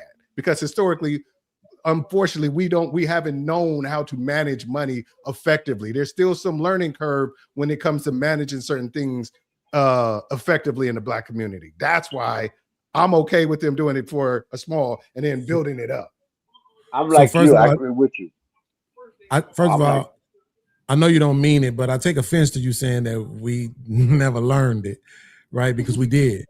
I reacted to a video earlier today with a dude, BMU. Remember I was telling you about this. I reacted to the video earlier with a dude listed like 17 different spots where Black Americans had set up shop after 1865, right? And that these places was taken from them in some form or another, whether they was burned down or just moved or flooded or had highways built through them, right? So it's not that, it's that we have been severely traumatized by trying to make economical leaps in this country that I think a lot of people are afraid to do it. And not only that, we have been convinced not to be able to trust each other based on the behavior that we see and also part of the programming, if I'm just being honest. I don't think that we don't get together and build in like really big conglomerates. You might see a few people do it. I know you probably heard about them families down in Atlanta that got together and bought them 97 acres, right? And I think now they probably up to a more than 100, something in 100 and something acres, right? But that's been 5 years and they ain't even broke ground. Right. Meanwhile, them white people that started the whites only town in Arkansas, which they founded in 2023, they already up and running. And right. So it's always some issues that kind of prevent us. And they rush, and then now them white people as you talking about that built that place in Arkansas, filed for bankruptcy, and they on Cash App asking for people to give all their money. But you're not talking about the community like someone like T.I. built, and got it up and running. That he helping our single Black mothers and things like that. And when you speak about how like Black people, we got these programs, it didn't build generational wealth. You go down like 30-40%. No, it was more like 50-60% of these Black helped out the Black community. And when you helped out that 60%, how? You need to be specific. With either education, buying a home, like the programs you just said we named off, that you talking about need Pacific. Like you just said, we named them all off. I'm going back to that, saying that when them programs are used for 40-60% of the population, we got them when we used them, and it benefits 40-60% of the population. That 40-60% of the population now can turn around and build up more generation for their kids. That's how generational wealth start. White people did not start getting generational wealth just like that. They build it up over the years. So also, hold on. Let me get finished off. And when you said that Black people you cut me off, but go ahead. Okay, I'll let you go ahead since you said cooker. Yeah, I thought we was. Yeah, I'm just saying we interject them, right? So here's the thing. One, you mentioned T.I. That's problematic, right? And don't get me wrong. I'm not saying that baby mamas don't need help, but fuck that. I'm not building a community for baby mamas. Right. That's but when you build for baby mamas, you build up the strong son. You build up a strong son. When you got a good baby mama, yes, you do. Because just because the father, we're not gonna get it just because the father's not married to the woman, that the father's not in a household situation. Right, I could just do that real quick. No, because I'm not in the household with my daughters, and I'm raising up two beautiful daughters. Okay, right, I'm saying two beautiful Black daughters. Okay, and I know Black men that's not in the household that raised up beautiful, strong Black men. And their fathers are not. Okay, so yes, the statistics already show. We're not working on feelings here. We're working on facts, and facts are shown that this. So facts are shown. So facts are showing that we are Black fathers have the society raising up Black men. Okay, that's not in the home. Okay, hold on. Let me go. Here's the thing. Here's the thing. One, you can't give off 9,000 pieces of information and expect us to respond to them, right? So this is what I'm saying. You didn't. Let me show you exactly what you did. First, you mentioned T.I. buying those houses for the women, right? And then the second thing you mentioned was policies that was put in place to help Black people buy homes and go to school. And you said that affected 40-60% of the population. What I'm saying is those are three definite statements that you're making, right, of things that happen. Now, I'm accepting the premise with that T.I. built some sort of community for these baby mamas. That goes off the problem. You said that about white people white people building something. You're not letting me finish. Let him finish. Let him finish. Right? You can respond. Let him finish. That's what I'm saying. You're not letting me finish. That means you're actually not listening to me to understand. And I swear to God, I'm done talking to people who ain't listening to understand. So if that's what we doing, I could just stop talking to you. I go back talking to my man Dane. So I'm gonna try it one more time. Right. So now it matters how many people you're saying he bought these houses for. But then you made the statement and said, no, that's good because you know what those houses benefit, that benefits the boys, right? You said they raise up strong boys, but then you use the example of you raising girls, right? So that doesn't matter. I don't care how well you're doing with your daughters. You said those single mother homes are doing a good job of raising the boys. Right, but that's not what the data says. You saying you don't care about feelings, but the data says these little niggas can't read. Right, that's what the data says. Right, so and then the second part you talked about when you said 40 to 60% of these buying houses and shit, bro. Why would we even need those policies? Why should, as a black person in America, I need a policy to be able to go buy a home? I shouldn't even need because that. White people put a policy in effect for us not to get it by redlining us, so we had to put policies in effect for us to get the homes. Absolutely. See, wait, you're missing the point. You're saying they put the policy in place in order for you to be able to do it, but you just acknowledged that it shouldn't have been an inhibitor in the first place. But who put the policies in effect to stop us from getting those homes, for us to make this generational wealth? For you to get them. They're called politicians. Okay, so if we got these, hold on. You asked me what the Democratic Party did for black people to benefit them. When I give them to you what the Democratic Party did for black people to benefit them, what you turn around and say is, well, politicians put these things into effect. That's why they're not working. Okay, but we just showed you where they work. You see what I'm saying? That's not what I said. The sister was raising her hand. So let's do this respectfully. Let's go to the sister. But I'll throw a question to you. I want to ask you a question after her, Mr. Beans. Okay. Go ahead. Good. I ain't even gonna ask the question. Just go ahead. I'm sorry, DM. You ain't trying to take over your show. No, you good. You good. That's a damn lie. The Fair Housing Act would have not needed to come into play if we were on equal grounds. But we know for a fact that people were discriminated on. I still remember being a little girl and my mom was trying to rent a condo, her and my stepdad. And on the phone, the condo was available. But when they got there and they saw what color they are to look at the condo, they came back with some excuse like, oh, it was already rented. We were already being discriminated. It was on the privileged side of town. So if everything was even ground, and then we know if we're in the South, you guys know we're about 15 years behind. So a lot of things that we're discussing, if we was up north, a lot of wealth and a lot of access to things, the schools in the northern cities, like in the Seattle area, a lot of the schools, black schools, white schools, they have the same access to equal education. And please don't be a data rat. All right. Don't be a data rat and just look at numbers and then automatically say, oh, they can't read.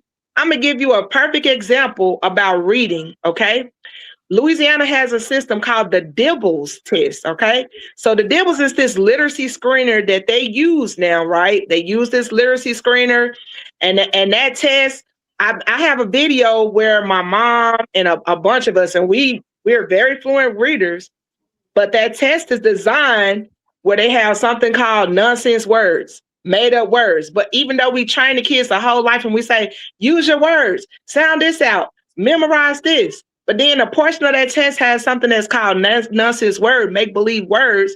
And it's one of the parts of the test where our black kids actually do the worst on, because it's almost like a reverse thing. It's like a taboo. And they're getting docked for that. And a lot of them failed that DIBELS test, but a lot of them can pick up a book and they can read it very fluent to you. And they have comprehension. But there's one little test with 5 different sections, 1 minute.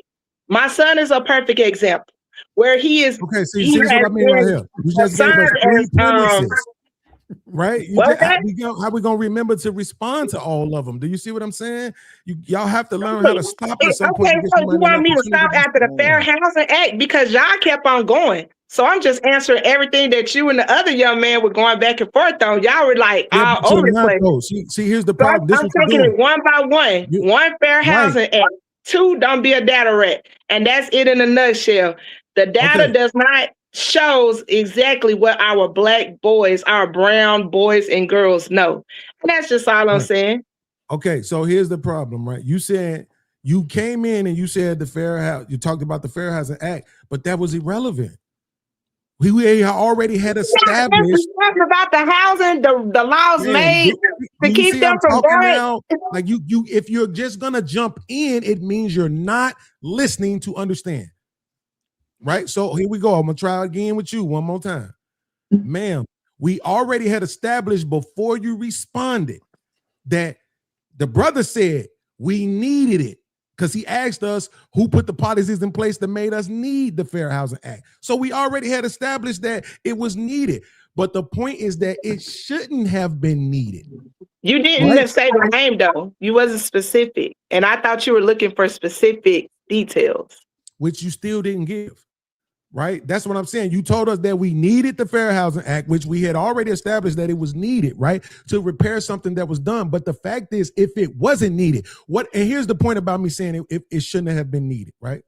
At the end of the day, if you got a job and you working and you got enough money, you should be able to go get a house. You shouldn't even need a lawmaker to be able to say, well, let's make sure these black people can get a house. You shouldn't even need that. It's just a house. Not to mention the fact that in the country today, I think, I may be wrong about this, I'll look it up when I get through, but I think black people own the least amount of houses out of all the races. I'm gonna look that up to confirm it, but I think that's true. I'm doing it right now.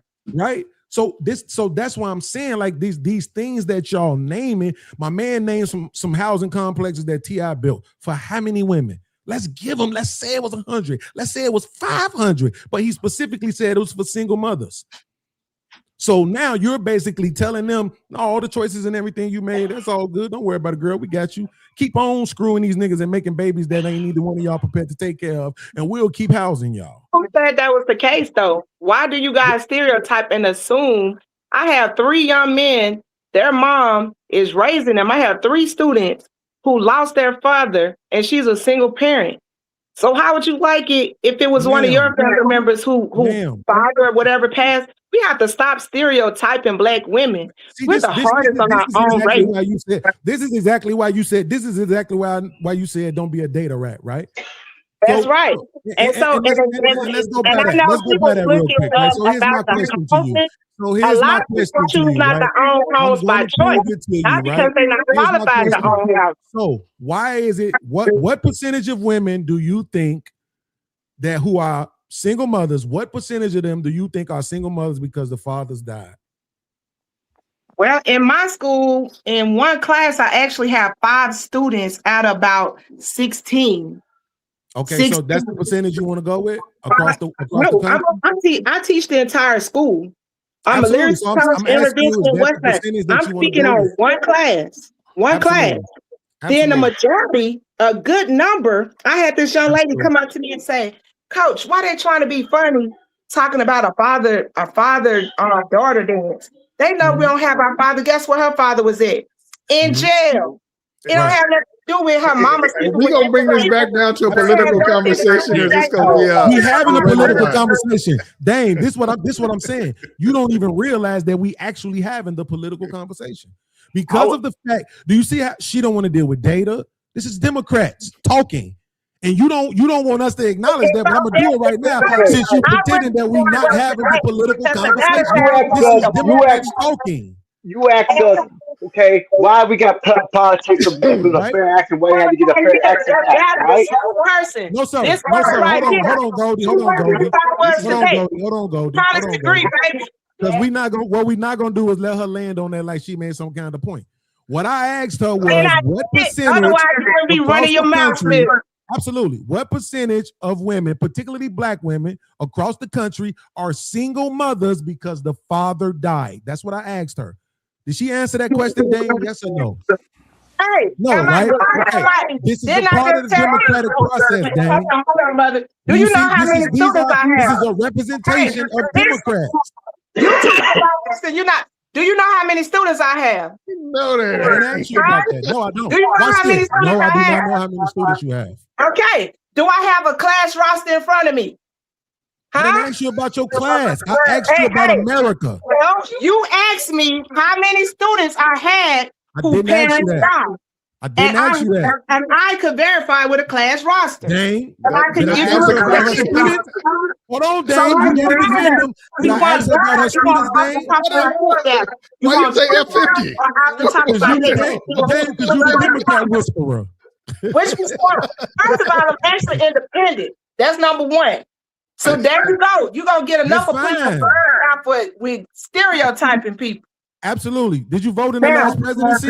Hey, like I say, you talking to somebody that lives all over the country. All right? Military veteran before I was an educator.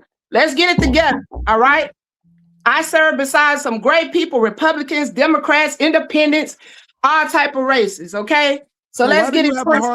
You ask me for some data. You want true data or you want made up data? Because the true data will come with my information being in front of me. Lady Mac, I asked you for your opinion. You won't stop talking. You just want to argue, and this is what Democrats do. Hey, that's because you're used to them women bowing down to you. I'm not that down by answering a question. I want peace. I want problems always. Dang. Dang, the Democrats said that I want her to bow down to me just because I want her to answer the question. Question is 9%. You want true data or you want me to make it up? It's 9%. For your opinion. I don't have a student roster in front of me. All right, I have over 300 students. I didn't ask you about your students, ma'am. Hold on, so hold on, guys. Hold on, just a second. I wanna pull up what you guys said earlier about the fact check from earlier about who owns the least amount of homes. We come last.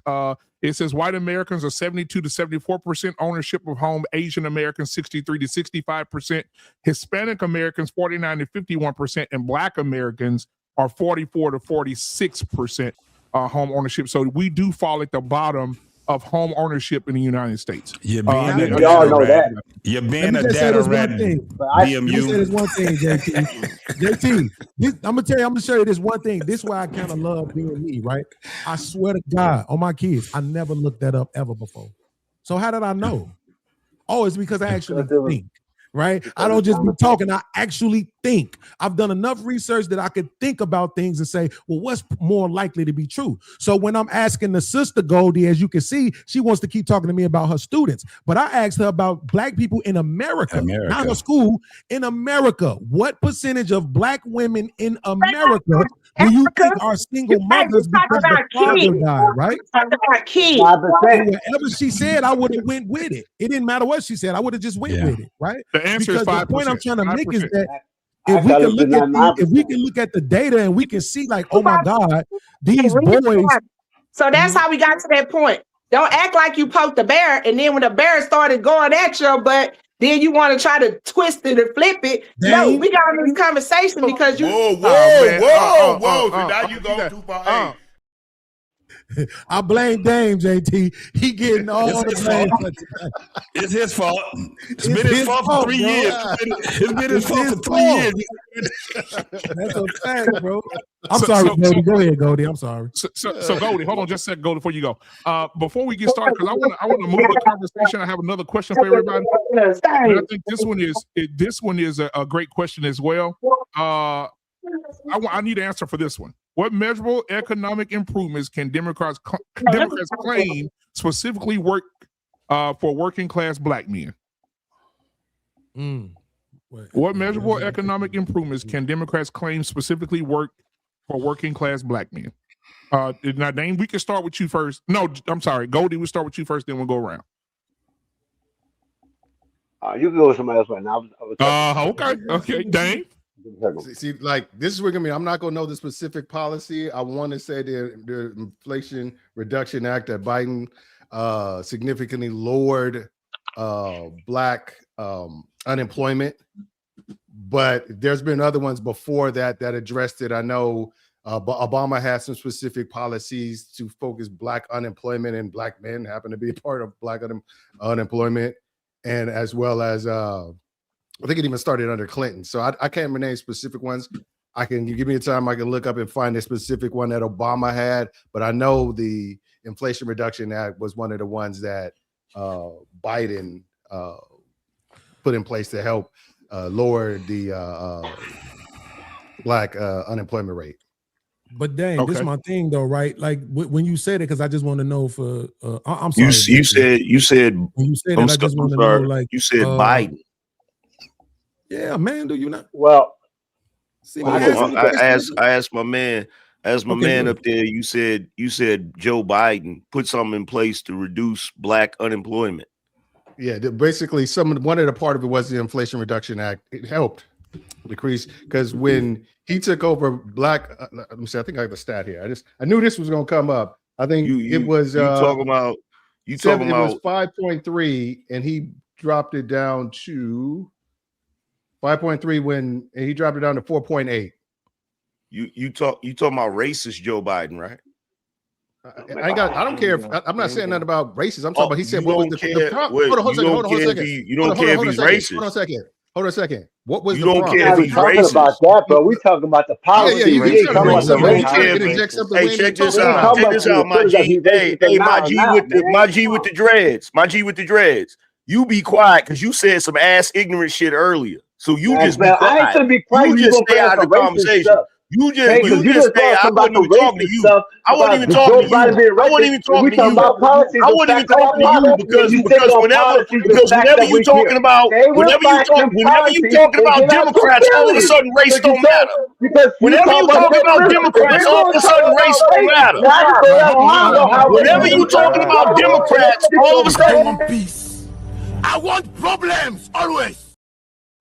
Whenever you talking about Democrats, all of a sudden race don't matter. Oh, now we're crying about racist Joe Biden, but we're not crying about racist Y'all Trump. some hypocrites. Now we're going about racism. Racism matters or it doesn't. Racism matters or it doesn't. Joe Biden Either racism matters or it doesn't. If you can't say this is what Republicans do, they always want to go keep Joe or Joe Biden or what Joe Biden did with something. Can I get a clear question out? Joe Biden when Joe Biden when that gets to you, bro. I got a question. Can I get a question out? Yeah, go ahead. Does racism matter? In the context of this question, ain't no context. Does racism matter? I hate when y'all don't like context. Here we go. These questions. I heard somebody bring up redlining. Hold on. I heard somebody a little while ago brought up redlining. Yep. Why are you bringing up redlining if racism don't matter? Because it was a specific question on why Black people haven't built the same amount of generational wealth. Thank you. Why haven't they? Because of what? We just told you. Because of racist policy. It was a budget thing. Because of racism, right? No, because of racism, right? So I'm gonna ask again. I'm gonna ask the question again. I'm gonna ask the question again. I'm gonna ask the question again. I'm gonna ask the question again. Yes. Does racism matter? Yep. Yes, man. Yes. Yeah, we all say race matters. Why is he talking about Joe Biden like he give a damn about Black people? He wasn't. He did a lot for Black people. No, he was. Can you prove that he's a racist? Can you prove he's racist? Can you prove it? Can you prove it? Yeah, I can. Let me answer the question. He asked me a question. I absolutely can. Angry man, let me ask you a question. Angry man. The question is, this is the question. Down at the bottom right here, what measurable economic improvement can Democrats claim specifically for working class Black men? Can you ask them, Angerman? Nothing. They said the American Rescue Plan. Democrats haven't done shit for working class Black men, and that is a fact. Black unemployment fell down from 5.3 under Trump to 4.8. I'm gonna say it again. I'm gonna say it again. I'm gonna say it again. I'm gonna say it again. Democrats have done nothing for working class Black men. In fact, one of your favorite Democrats, Bill Clinton's policies disenfranchised a ton of Black men. He's the reason. He's the why reason. the black workers grew by 2019? He is the Why reason. did he grow up under? He is the reason. He is the reason. How long ago? Let him finish. He is the reason that there was a time where black men were able to get gainful employment straight out of high school because we still had industry here. We still had manufacturing here. We still had a lot of those jobs here. I know this for a fact because I had one of those jobs and I was part of a union. It was Bill Clinton and his bullshit policies that put an end to that. I want to ask you a question. That caused numerous. Say what? Name a policy. Let me just ask NAFTA. Why y'all acting like y'all don't know what this is? Hold a second. When Obama took over in 2009, what was black unemployment rate? You said what? When Obama took over in 2009, what was black unemployment rate, and what did he bring it down to? Hold on. Hold on for a second. Before you go there, why would you ask me that question? Why would you ask me that question? Didn't the sister just tell Beans not to be a data rat? No. So why are you getting ready to come with some numbers? Hold on a second. Okay, then why do more black people lost their jobs in the 70s and 80s under the Reagan administration? The entire period. Money from black shit, damn you. Niggas don't read. Why did that? Why more black people lost their job under the Reagan administration than any other administration? And also more black factories got caught in the 70s before that. What you want to bring up NAPA? You don't want us to do is bring up what the Republicans do. That's what he don't want us to do. So let's not. He brought it up. Hold on, but that's irrelevant. I'm answering his question. You can bring up Republicans or Democrats. It don't make no difference. What I was saying was, it don't make no difference. You can bring up Republicans or Democrats. When Obama took over, the black unemployment percentage was 16.8%, and when he left, it was 7.3%, which floated still on a downward trend to where Trump was able to end his first term with a 5.3% black unemployment rate. And then the American Rescue Act brought it down even further to 4.8%. So and when Obama came into office, and when Obama came into office, the country was about 800 billion in debt, and after he left office, it was over 4 trillion. No, it was not. No, it was not. Go look it up. Go look it up. Go look it up right now. Hey, look it up right now. Since we put it on fact. I forgot. I forgot I was talking about Black Jesus. No, I forgot I was talking about Black Jesus. Fact check him right now. What was the statement? What was the statement? I forgot I was talking about Black Jesus. All right, I'll tell him. AM said that when Obama walked in, the deficit was 800 billion, and when he left, it was what trillion? 4 trillion. 4 trillion. That's a lie. That is a lie.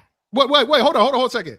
It couldn't, because we had just came out of a war that George Bush put us in, so we knew it was in the trillions. This is the fact. When I've been watching Angry Man for a long time, I've been getting on him for a long time. He's been representing the black community for a long time, and he's been playing with data for a long time. And Bush kept the war. But he don't speak about how the labor market grew for black people. Hold on for a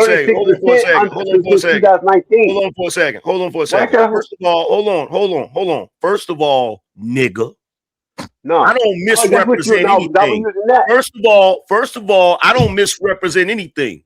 You talking every day, Mal. You're talking to bro.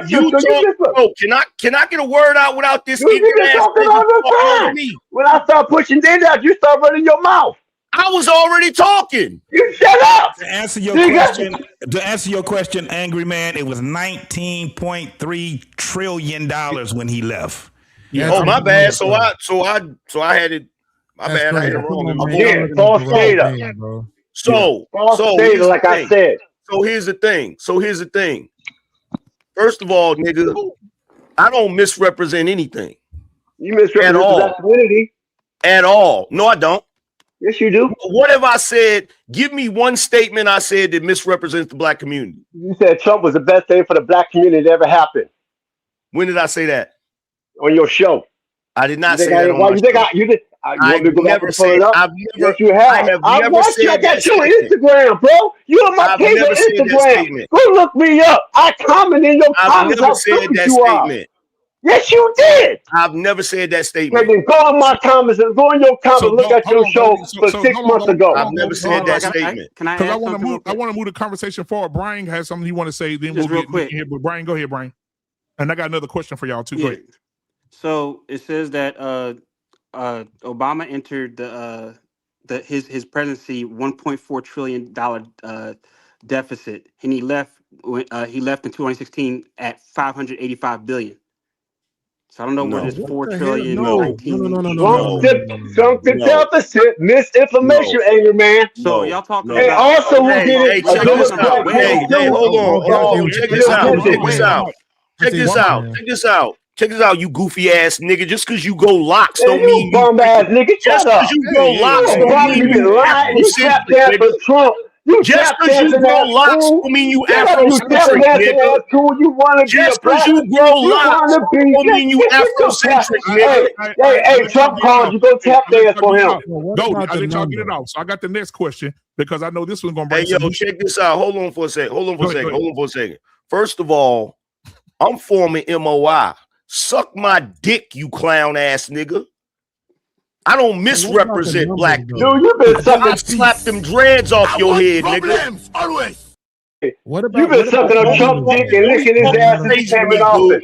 Don't be talking crazy his ball last week. Hey, this week was head to head on his ball. Don't be talking crazy to me, dude. You swinging, man. Hey, ain't you the one that pushed that? You try to represent when he put Obama as a monkey. You try to justify it.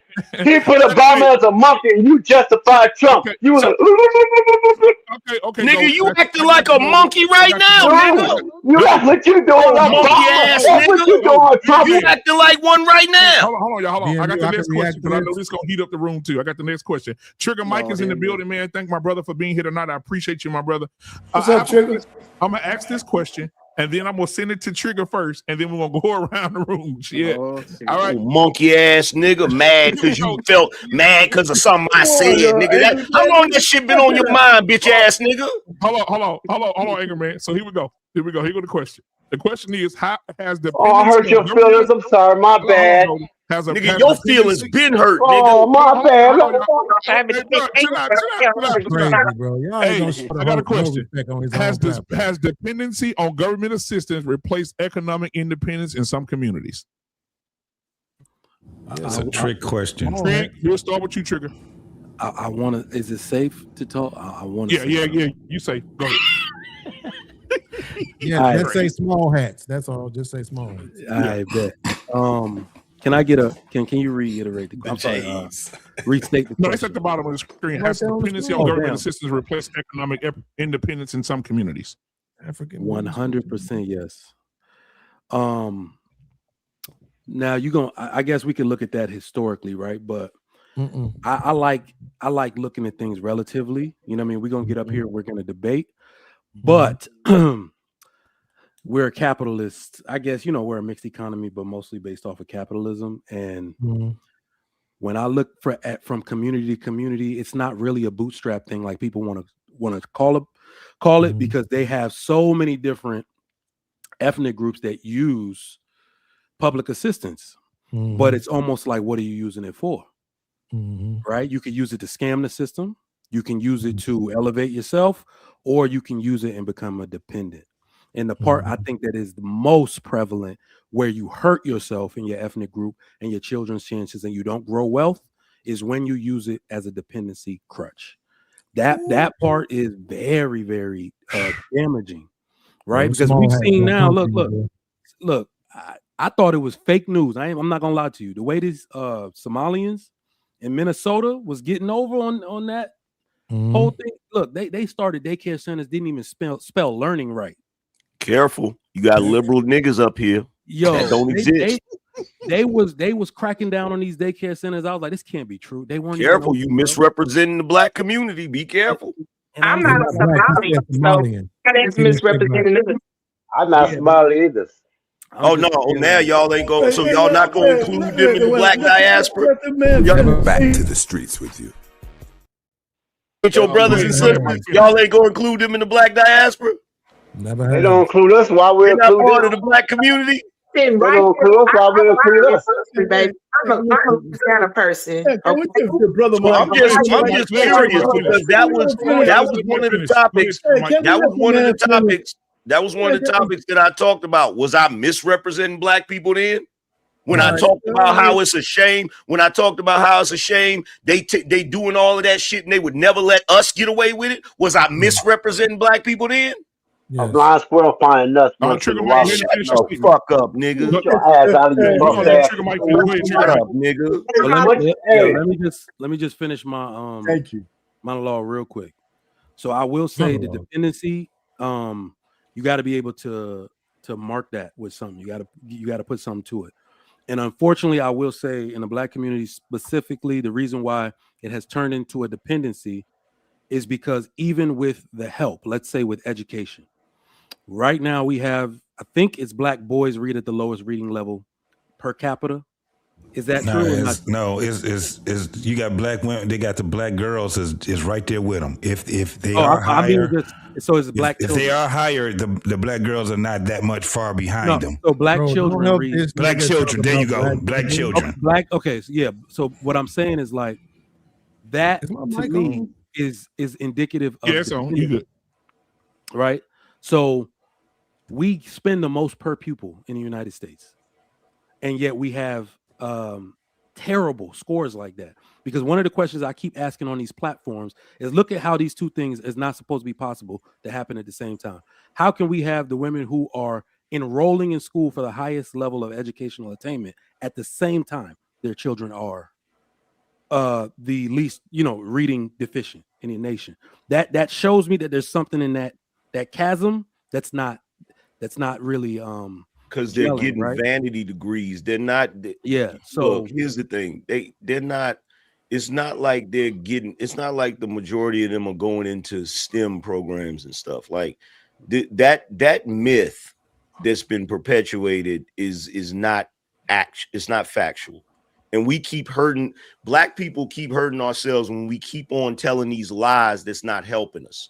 When brothers bring up the fact that the kids can't read, everybody got a damn excuse and saying, oh, they can read. No, they can't. They can't read because my students can't read. Yo, check this out. I heard you talking earlier. Right? You come with this context, right? Because here's the true answer to the question that you asked. The reason why is because they don't fucking take their kids to school with them. That's why. Right? That's why the kids read, but the mama can't. They don't go to the same schools. So what school y'all in? I'm gonna pull this up. If you think these ignorant ass niggas just running around out here right now. Come on, nobody can hear us. I swear to God.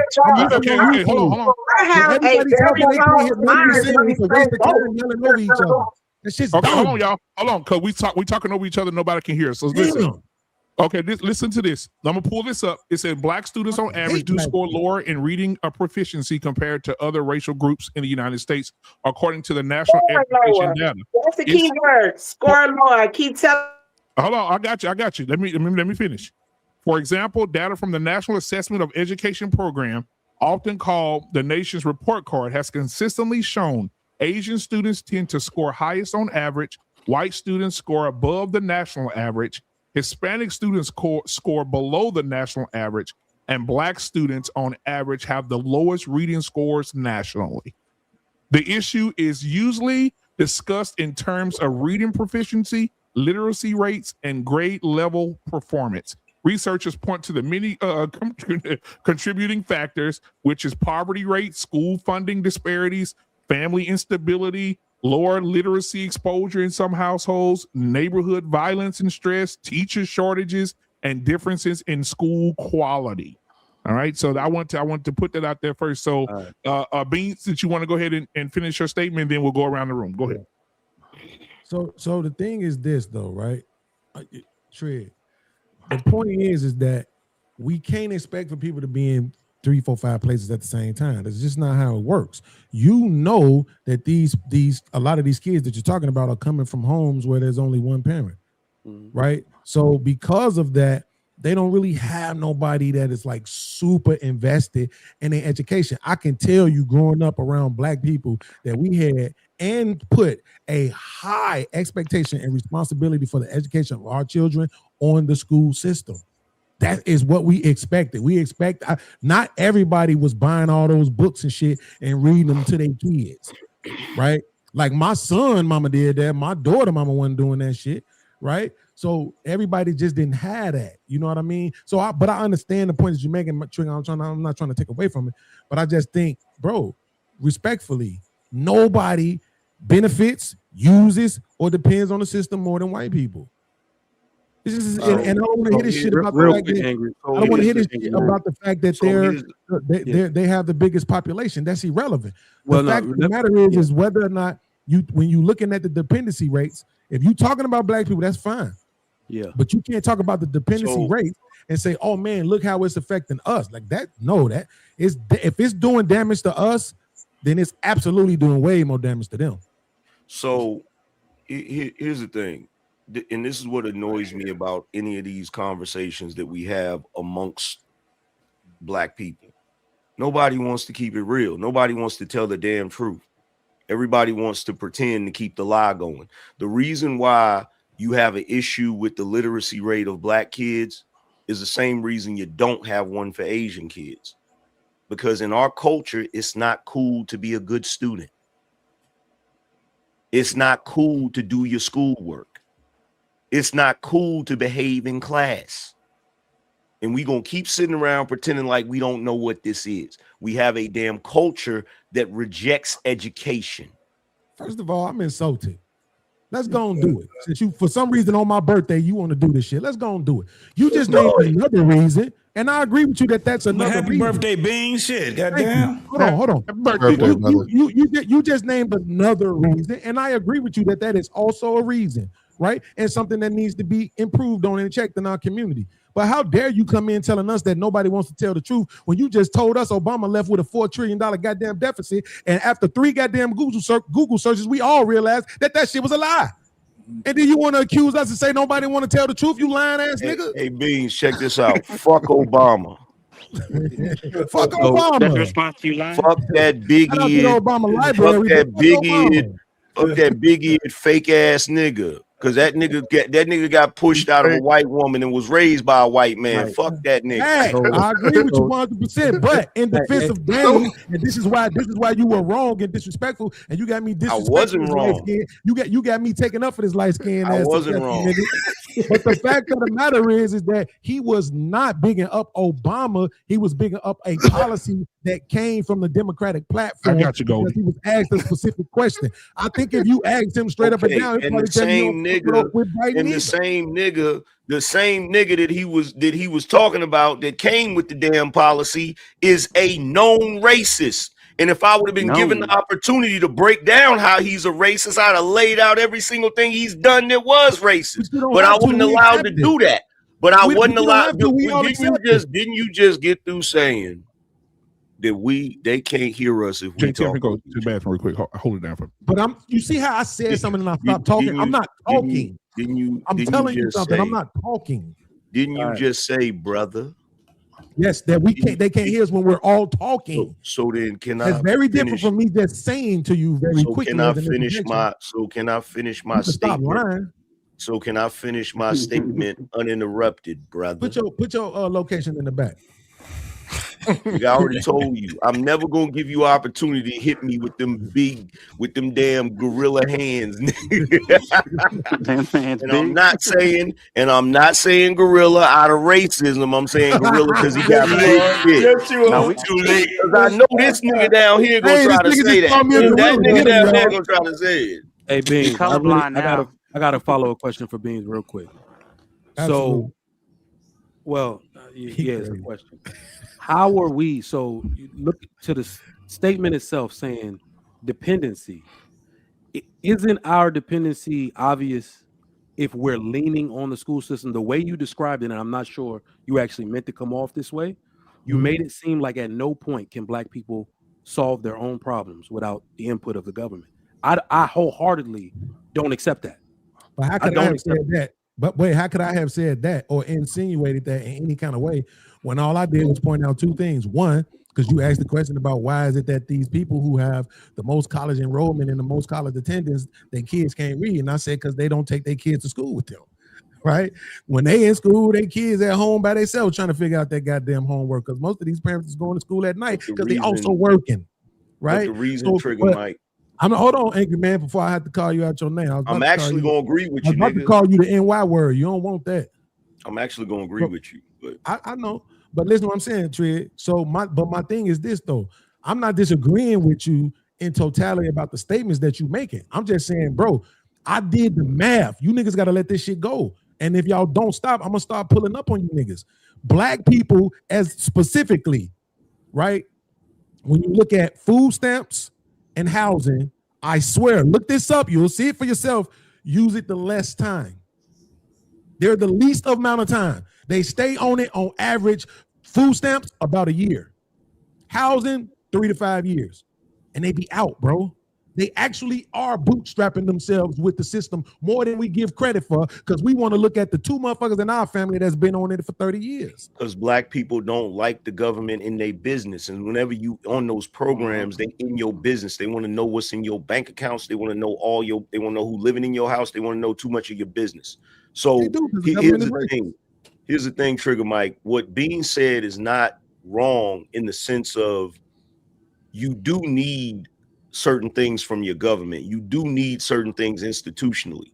The difference between Black people, and this has always been the difference versus white people, the difference is you don't have an institutional stigma that discourages white kids from education the way it discourages Black kids from education.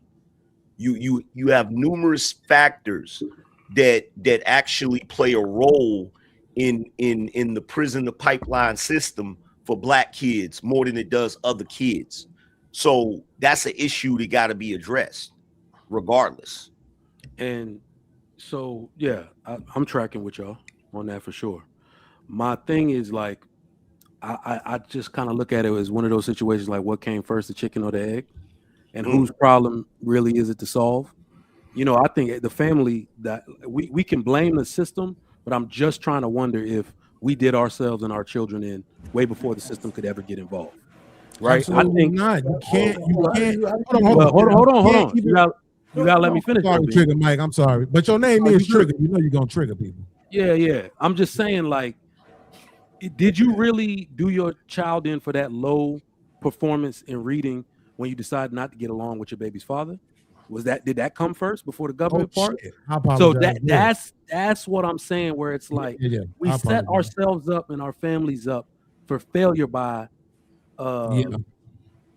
certain life choices. Then the system comes in and can't help, doesn't have services for such a thing. Mom don't got time, but she don't want to admit the child failing because she don't want to give dad the leverage to take her to court. Well, like, I'm just saying, which came first, the chicken or the egg? Well, the problem is the problem is this, because that is just like that question, which came first, the chicken or the egg, because it's so many different factors. Information, man, you it's so many factors that weigh into that, because you gotta when you say well, what happened? Did she not get along with her baby father? Well, what was going on with her baby father? What was the reason that they was having an argument? Why was they at odds with each other?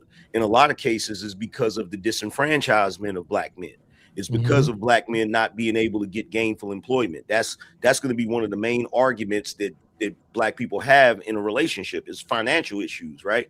So if you have Black men that are actually excluded from the idea of being able to tap into American wealth, being able to get jobs, being able to get housing, being able to get loans for a house, being able to get certain things, of course you're going to have differences between them. You feel what I'm saying? So like it's not just a matter of, it's part of it is the breakdown in the household, but there were other factors before that, because if you go look prior to the 1960s, A lot of these issues black people didn't have. Right. Yep. So we got Angry Man. I mean, thank you, Angry Man, for that. We got Information Man in the building as well tonight, man. I want to get him in and get his perspective on what he's heard so far. Information Man, welcome to the show tonight, man. Good to see you. What are your thoughts on what you heard so far? All right. Can you hear me? Yes, sir. Can you hear my mic? Okay. Yeah, you good. Yeah, we definitely have some issues, but I want to bring up some facts here. We have about nationwide, there's about 36% of black young adults 18 to 24 that are enrolled in college. 39% on the average in the United States, it's about 39%, and about 26 hold bachelor's degrees or higher.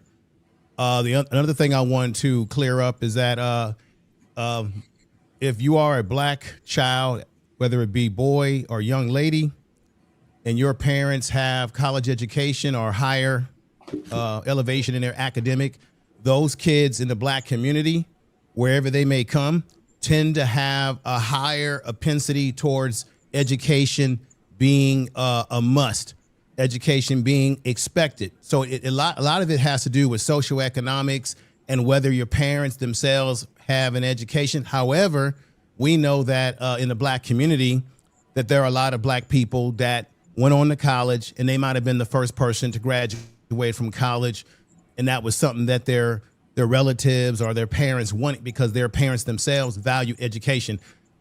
This is the problem that I have, and I've said this before on your platform before. What we do as black people is that we tend to maximize the minimum and minimize the maximum, meaning we take from what we see and we say that's black culture. No, that's Sambo and gumbo culture. Black culture is not the wretched stuff that you see on television, that you see that's amplified.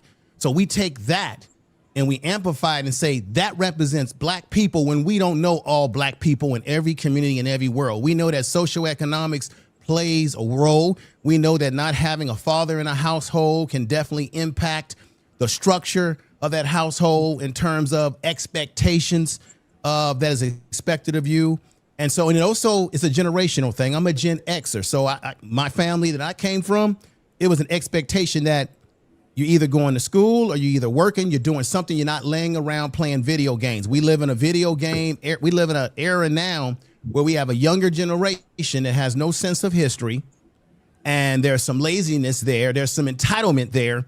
There's some participation trophy generation, I would call it. And so there has been failures when we depend on the government too damn much. But let me say this. The black community has always valued education. I can name tons of organizations for you. I'm a member of one that have pushed high scholastic standards. But I agree with Angry Man that within some of our communities, you have, I call the Sambo and Gumbos, who will look down on you when you're pushing for education. But let's not get it conflated, because you got a lot of young black men. I myself we have mentor programs in my organization.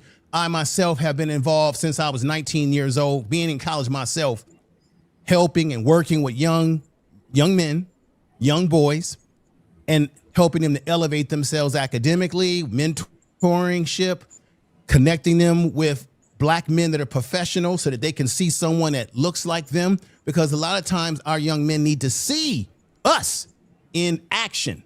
So for everything that you can find negative, there's another opposite to that doesn't get publicized. We don't publicize it. We publicize negativity because that sells. That's always going to sell.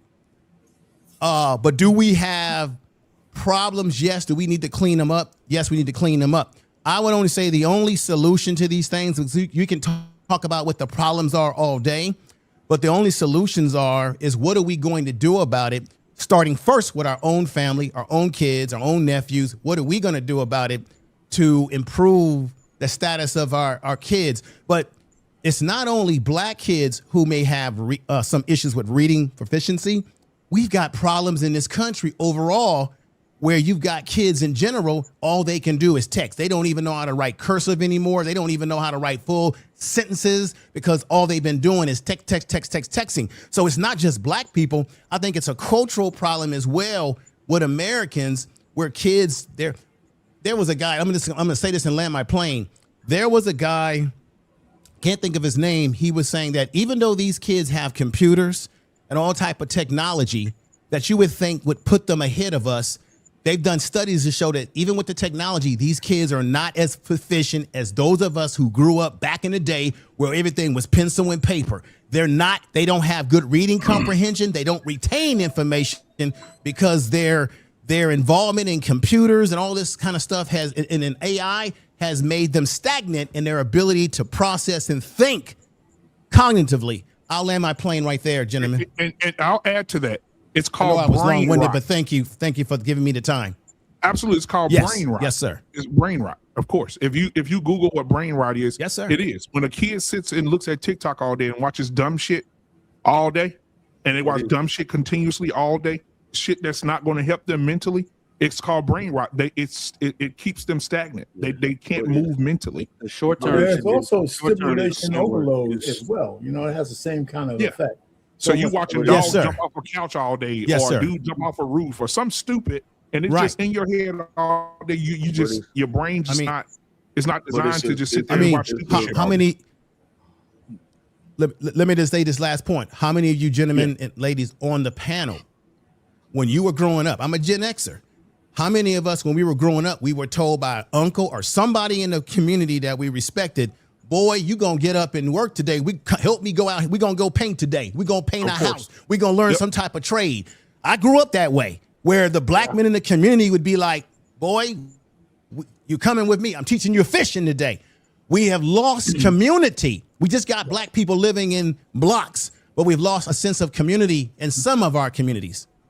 And what I remember, though, as a young man, because I'm a baby boomer, women and men, right, had no hesitation saying to a black boy, go make yourself useful. Go make yourself useful. Yeah, you're right. That's one of the things that men have to do. We got to make ourselves useful or else we're stagnant. You know, so. And I said that some of my uncles I grew up with, and First Lady can attest to this, some of the uncles we grew up with, they worked with their hands. They was outside working. My grandfather he worked himself. I mean, they were just workers, and they would tell us, hey, he would call my mama, or my dad would do the same thing. Put your ass to work. Hey, I want you to drop Angry Man down if he talks about baby boomers. Drop his ass down. Yeah, he'll call my mama the day before. He said, get that boy out that bed. His ass going with me tomorrow.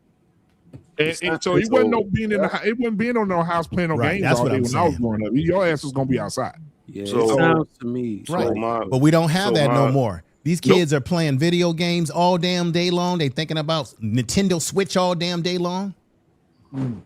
Go ahead, Trigger Mike. I'm sorry. No, I was gonna say it sounds like. I think AM been trying to get in there for a minute. Yeah. Oh, my bad, AM. After Trigger Mike, you jump in, AM. Go ahead. No, go ahead, AM. You get light skin privilege. Beans. Yeah. Where did Beans go? He's gone. This is why I talk over people. He's still there. He's still there. This is why I talk over people, because if I don't, I'm not going to get in the conversation. And I'm pretty sure I got cut off because my internet was tripping for a second. But this whole thing, go ahead. This whole thing about computers are not going to make kids smarter because they don't have the fundamentals. This is the reason why when we was kids, they would not let us use calculators. If we would have used calculators, we'd have never learned to add. You know, we'd have never learned to multiply. We'd have never learned any of that stuff, right? So they don't have the basics. And the problem with the educational system, and I know the sister down there that's a teacher, she's going to have an issue with this, but I'm going to say it anyway. The problem with the educational system is, as Gen Xers, we were taught how to think. The kids today are taught what to think. Right. There's a fundamental difference between those two things. Facts. They're taught what to think today instead of how to think. They have comprehension problems. Yeah, and they think they're actually teaching them more today, but their education pales in comparison to our education back in the day, right?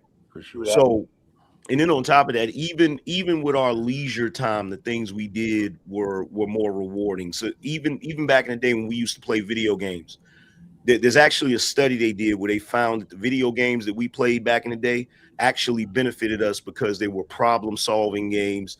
There were real consequences to the games, meaning you didn't just live forever. If you made mistakes, you would lose a life. So you would have to learn problem solving skills, and then the game would actually complete itself. Nowadays, the games that they have, and there was no cheat codes and stuff. Yeah, nowadays they don't. Well, nowadays they don't need it because the games they play are never-ending games. It's a never-ending loop. So it's just one big loop of dopamine, right? There's never no completion to it, right? So there's a lot of things today that's problematic for the kids. And the one thing, I agree with most of what Info Man said, but the one thing I disagree with is a lot of times as Black people, we want to focus on, we don't want to focus on the negative. We want to focus on the positive of the Black community. And I get that. But the only problem is if you got a messed up transmission, you can't brag about how pristine the engine is. The problem is the transmission. We got to fix the transmission, right? In order for the car to run properly. We got to fix it. And see, this is the biggest problem that a lot of folks have with me, like my man Goldie down there and a few other people. They don't like the fact that I point out the bad parts of the Black community, and they don't get it. The reason why I point out the bad parts of the Black community is because being a Gen X, I remember what the Black community used to look like. I remember what it looked like. And the things I see today outrage me. The fact that you have Black folks that don't have respect for their elders, that don't know their history, that when we talk about Black culture, when he's talking about Black culture, I know the culture he's talking about. I know exactly what he's talking about. He's talking about Marcus Garvey, Malcolm X, W.E.B. Du Bois, Ernie Barnes, B.B. King. He's talking about the actual wealth of the Black community, actual culture. But what's going on right now is our culture is being commandeered by what you call the gumbo, the Sambo and gumbos. I call them ignorant niggas. They're commandeering our culture. And it may be just because they're the loudest or whatever. But in my opinion, I feel like they're commandeering it because I feel like those people or those forces that don't want to see us prosper, they pander to them and they give them a bigger platform and they allow them to misrepresent Black culture. And it's annoying. You're not wrong, but I'm tired of y'all Mexicans talking about my culture. So listen, the truth is that everybody is right on some degree, except for First Lady. She the only one who's been completely wrong the whole time since I've been up here. And that's because she won't. But that's only because you won't answer my questions, right? But other than that, I think your heart is in the right place. It ain't like I think you're some kind of demon who don't care about Black people. I just find it odd that I'm listening to all these I'm listening to every panelist point of view. And everybody has a lot to say about education, and you're not even working in it. And the problem has a lot to do with it. And by the way, I'm Gen X also, okay? And a lot of it has to do with a multiplicity. And when I tell people don't get caught up in data, it's because our students' performance is based on a test that's designed by an all-white panel. That's irrelevant. We can't comment on education. But I'm not going to do it if you cut me off. I'm not going to let you cut me off. You just cut me off, man, in the middle of me talking. First lady, you got to realize, First lady. I listen to everything in front of y'all, right? Hey, hold on, Nick, real quick. Let Beans finish his sentence, and then I'm gonna let you. So, hey, I thought he meant for me to Oh yeah, I'm gonna let you respond right when you finish. Go ahead, Beans. First lady don't realize Beans is the dude. He's the grown-up version of that kid that disrupts your class. You need to realize that. No, well, you might be right, but what Beans is, he might be right. But there's a reason for that, because the reason is I don't like sitting through bullshit, right? Ooh. Like, get the fuck out of here. At the end of the day, the fact of the matter is this: they all taking the same test, right? So you want to talk about a specific test that they gave to some kids, 100 kids in Memphis? I don't give a shit about that. What I'm talking about is test scores across. Like when I was young, it was called the Iowa test. We took what was called the Iowa test. We had the meat test. It was the same thing. Yeah. So we all had state tests, right? Right. Yeah. So that's what I'm saying. So here's the thing about it. My mother, right, who also called me today for my birthday. So right. A lot of you niggas can't say that, right? So my mama called me today. You trying to say your mama love you more than my mama love me? That's a fact, nigga. I can't wait. So my mama who called me today, my mama just retired after multiple decades of being a teacher, right? So understand when I tell you that list that BMU read was an understatement. Right, it basically classified everything, but it don't hit like it should. Like, imagine your mama telling you she's spending $200-300 every week on her students because they coming to school stinking, smelling like straight ass, like they ain't took a shower in 6 months. Man, come on, talk. Right? Imagine they ain't got clean clothes. They coming to school dirty. So she taking them before school, before class, or on lunch break, taking them to the mall real quick to buy them a little outfit, let them shit, shave, and bathe in the shower in the school so they ain't got to sit through class all day stinking. Like, that's the kind of teacher my mama was. She cared about them on a spiritual level just as much as she did on an educational level. But what she didn't like is that they was passing all them little motherfuckers when they really couldn't pass the test. Thank you. Right? She thought that shit was problematic. Now, me, I'm going to be honest. I'm about to disrupt all of y'all. I'm gonna be honest, and I hope Information Man don't judge me on this. But I didn't care. I was like, fuck it, let's get them niggas a little degree. I mean, it is what it is. They gonna be who they gonna be. They gonna do what they gonna do. Give them a degree, right? Let them get out of that situation. We know prison, the pipeline, all that shit. Let them have a chance at life without having to deal with that school shit over and over and over again after goddamn it 13 years of being in it. But I kind of understand it to a degree now more with the data that comes out. And when you listening to these teachers talk, and like I said, my mama ain't nobody's liar, right? If these little motherfuckers couldn't read on the level that they were supposed to be on, and my mama said it, nigga, put it in concrete. That's what it is. So that's why I'm saying what to the point what you was making earlier, Dane. Somebody brought this the other day. I can't remember who it was, and I'm gonna land right here. We did the math on it, Dane. What they pointed out was that Black people have excelled economically under Democratic presidents, and it's not even close. So for Republican presidents, they had about a $97 reduction in their annual income earnings. Under Democratic presidents, they averaged about $1,500 to $1,600 increase. But what did they sacrifice for it, though, Dane? That's the point. And that increase, guess who it didn't really go to? People who look like me and you and have the genitalia that me and you have. It went to our women. And empowering our women over us was a part of the disenfranchising, which happened on the Democrats' watch. And I ain't no fucking Democrat. Everybody who know me knows I hate all these bitches. All of them, dang. Democrats and Republicans. I hope all the motherfuckers take a real cruise there and that bitch sink. Don't forget to mention. That's a very objective observation. Don't forget to mention that under Obama, Black people. Okay, information. We got some information. Then First Lady can go. Go ahead and say something. Yeah, I farewell. All right. Number one. Oh, take care, First Lady. That you guys look at. And we had this conversation. I've been teaching 26 years. My oldest son is 36. The youngest is 9. He just turned 9. The type of tests that were given back then are not the same. All right. So we can't even compare it. What I will tell you is in one of my intervention groups, the process is not the same test. Yeah, it's the same test, and that's what the problem is. So I'm glad that you spoke on it. The fact that everybody get the same test is what the problem is.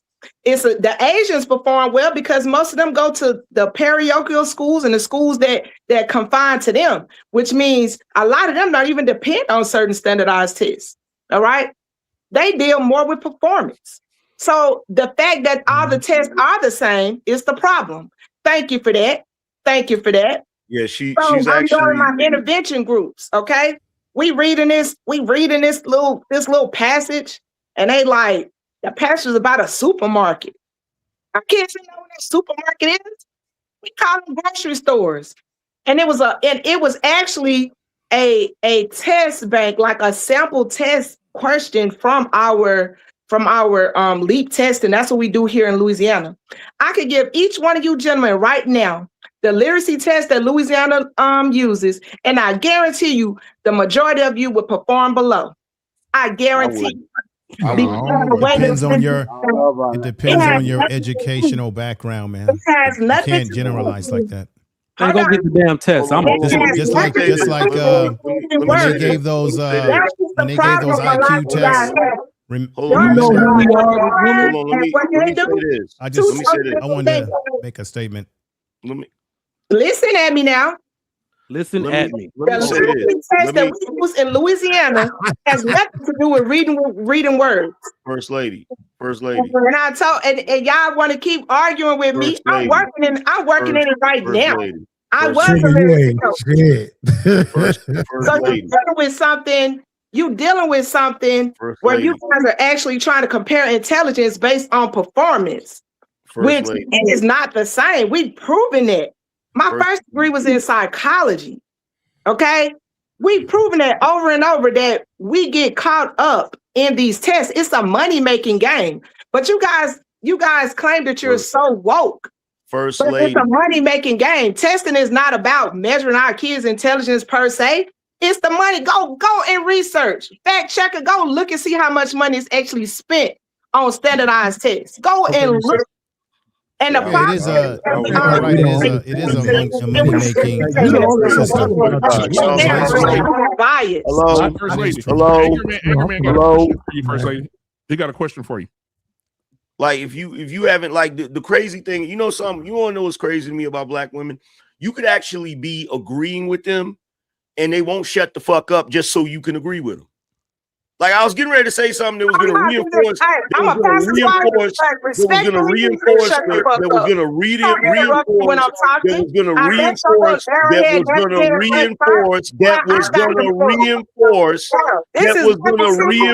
What she was going to say. Now you talked the whole time I was talking, so you need to practice what you preach, little dusty boy. Shoot, I could get down too. You better ask somebody. And I've been a pastor's wife. I came out the trenches too.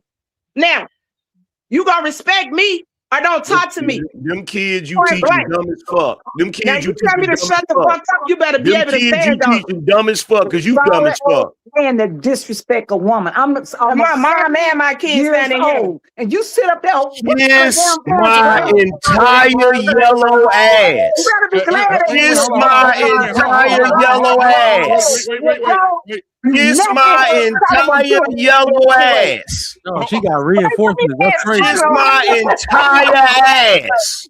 How you got backup on the panel? Kiss my entire ass. Oh, sorry ass. Kiss my entire ass. The Golden Girls reunion. You gonna talk to me? You gonna respect me? That's the one thing. Black women ain't taking no disrespect no more.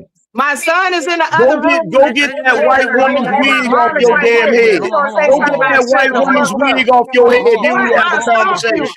Go get that white woman's wig off your head. Then we have a conversation. You Negro. Go get that white woman's wig. I want peace. I want problems always. Hey, hold on. I'm a grown ass motherfucking man. You ain't nobody's mama. Shut the fuck up. You ain't nobody's mama. You ain't nobody's goddamn mama. Shut the fuck up. You ain't nobody's mama. Shut up. Shut up. With disrespect. Shut up. Shut up. You shut up. You ain't nobody's mama. You disrespect. You ain't nobody's mama. You ain't nobody's mama. You ain't nobody's mama. Go cook some biscuits. With your intimidated you ain't nobody's mama. Go cook some biscuits.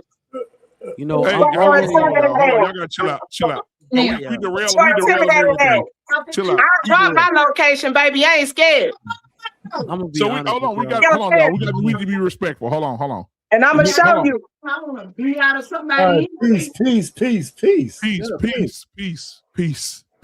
Because I got another question. I know I need to get Dame in on this, and I need to get information man in on it's this. It's a new day. Black men ain't bowing down to loud ass black women.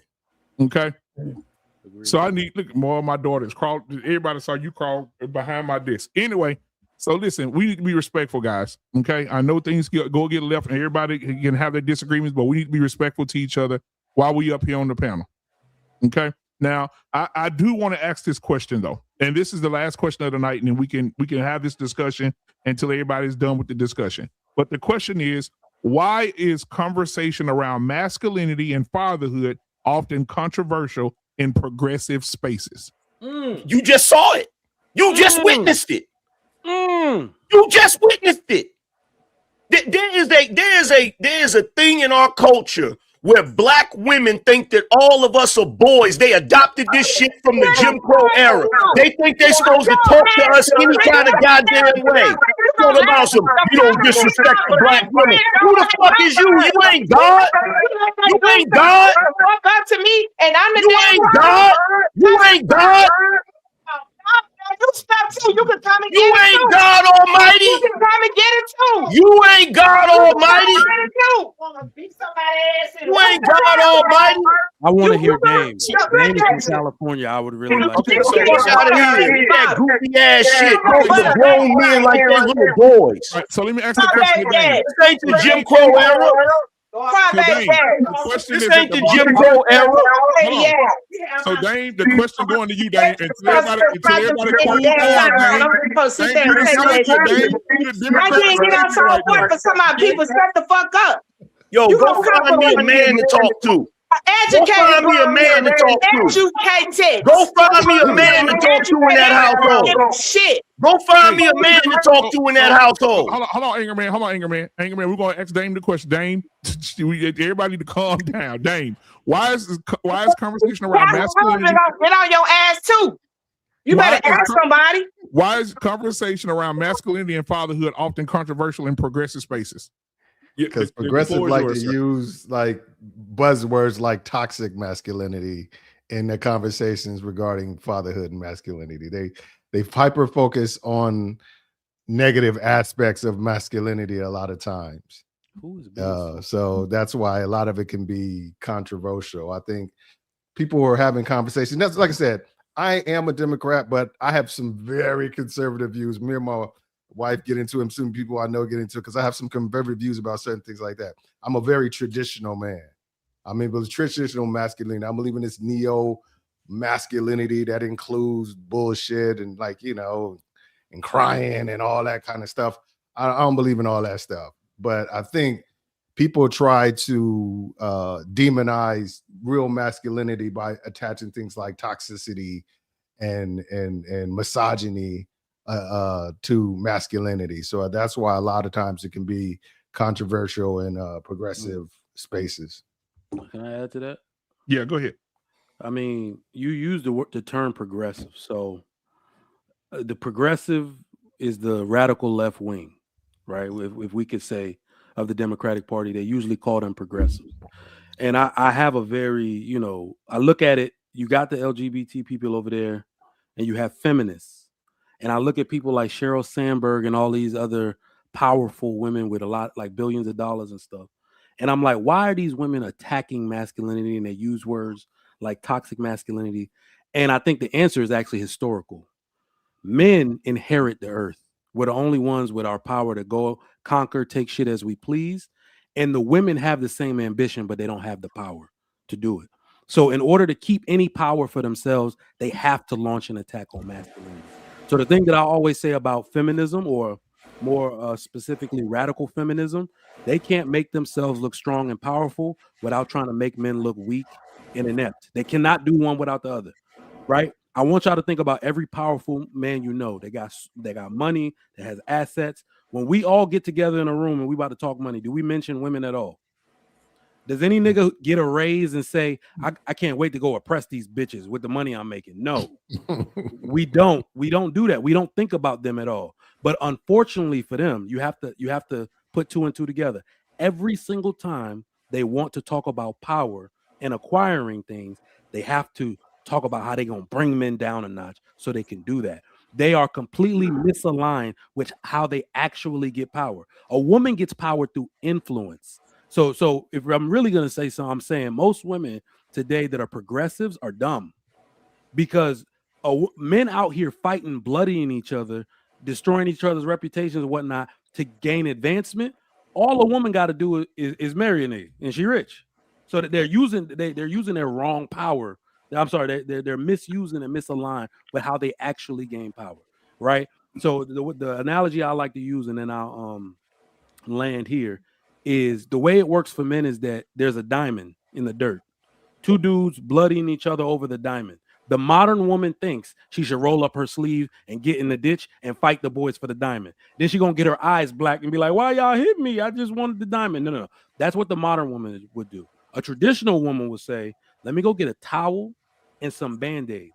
When this nigga win the diamond, I'm going to wipe the blood off him and be like, you handsome, big, strong man. Can you share that diamond with me? He's going to be like, yeah. As a matter of fact, you can take it. I got to go to work. And that's how a woman is supposed to gain power in this world. A man that's powerful will just give you anything if you have influence over him, right? So the progressives don't know that. I like to add to that, though, Trigger Mike. One of the things that we got to also give women, the only credit they get, is they're building their own army of men who actually acquiesce to them. And there's always more of those guys than men who stand on their own square.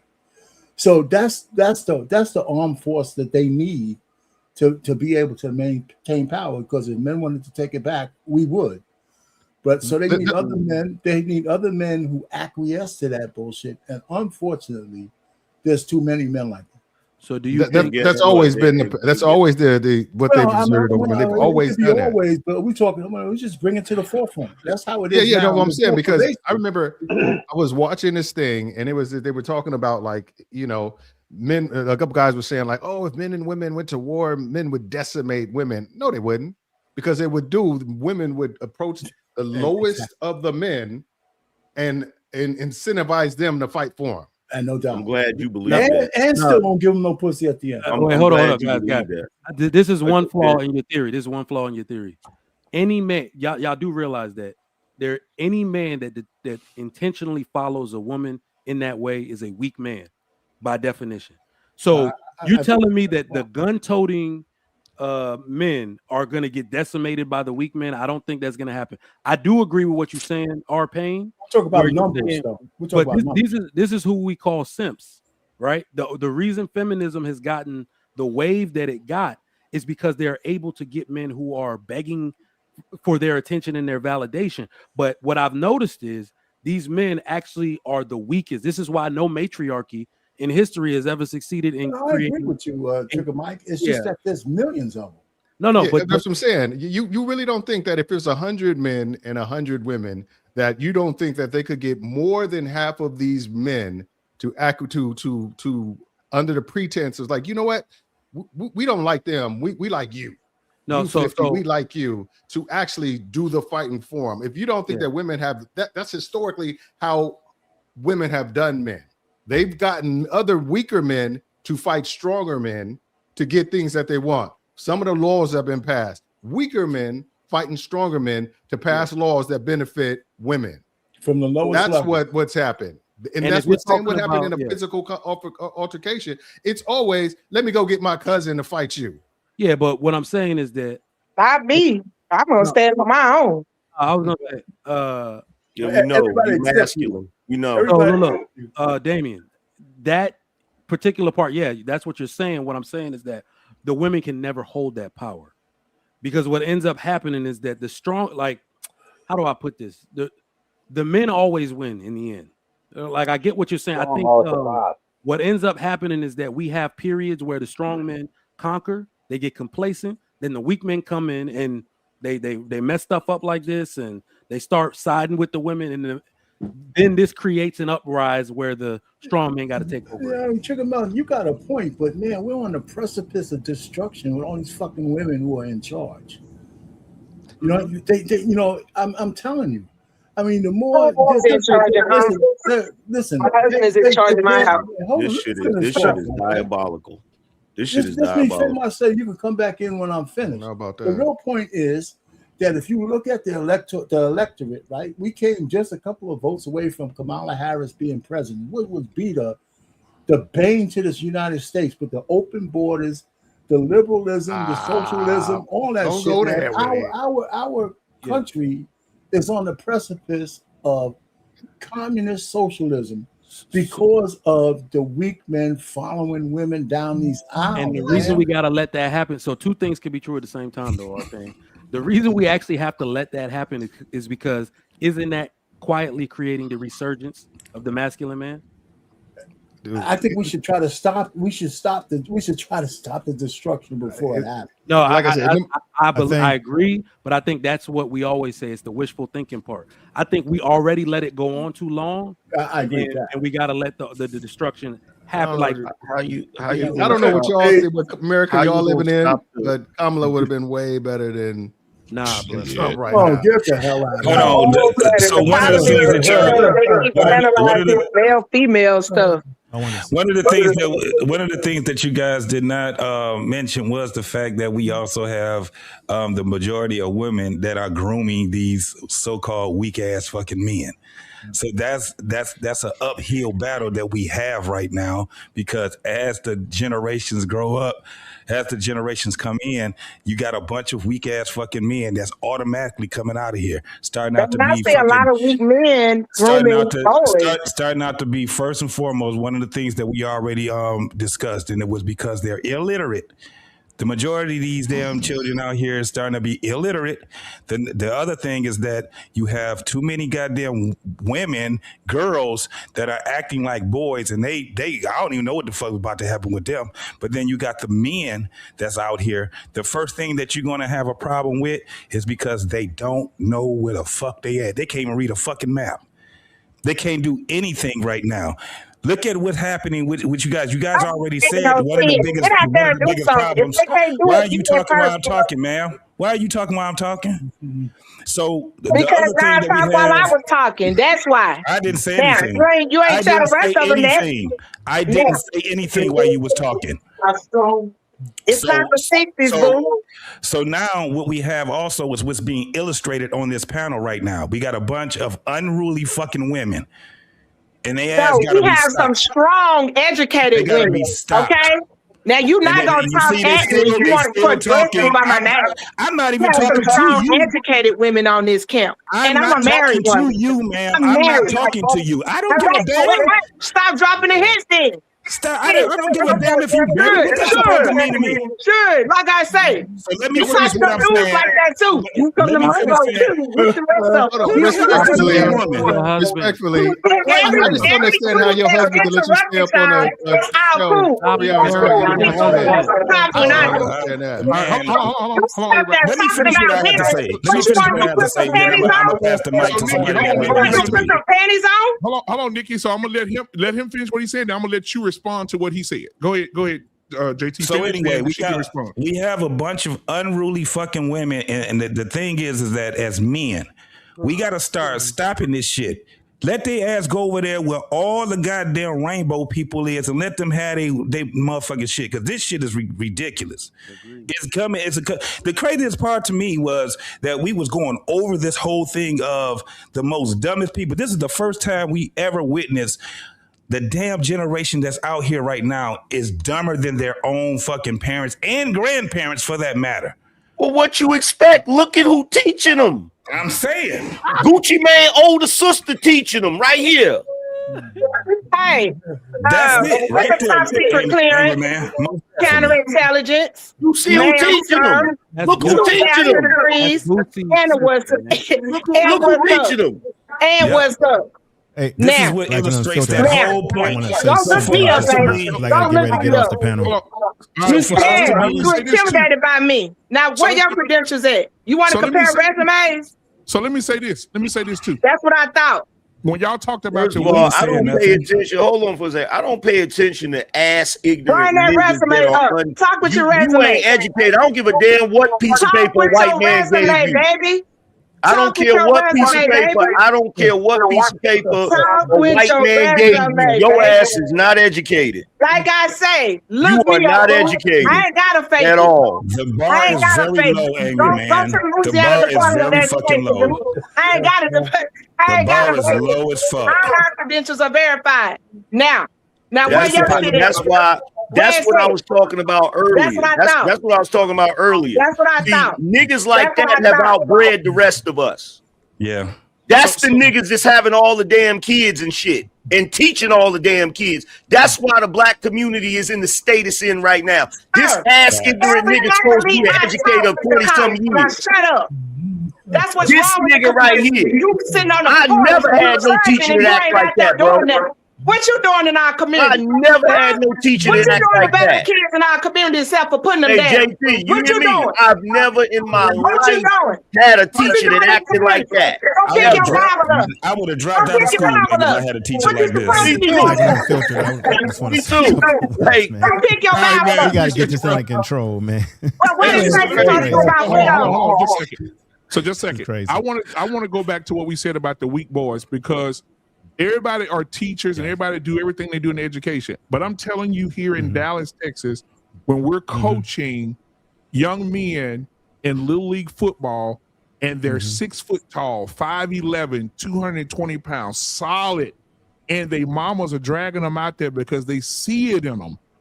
And they put these boys out there, and these boys are getting hit. I'm telling you, I've been saying this for years. So y'all know I'm not just saying this for the moment. If you go back and watch my shows for the last 3 years, I've been talking about this, coaching Little League football, coaching these 13-year-olds, 12-year-olds on that field.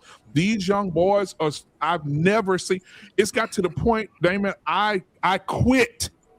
I cannot handle it. I cannot sit there and watch these big old boys who could be knocking helmets out, crying like babies, and their mama running out there saying, "Get this Gatorade, you thirsty, baby," and hugging them, and they got their fingernails painted and they twitching like girls, and I'm just, and then some of them like, okay, maybe they ain't got no daddies. So maybe these coaches need to step up, and the coaches step up and they try to discipline. Then I see the dad is coming, and the dad is getting ran by the wives, and one boy, big ass, just big for nothing. He out there playing, he get hit by a boy that's 4 foot tall. He fucking damn near 6 foot. He on the ground crying. His mama runs out on the field and helps him take his helmet off. Say, "Take this shit off. We going home." Yeah.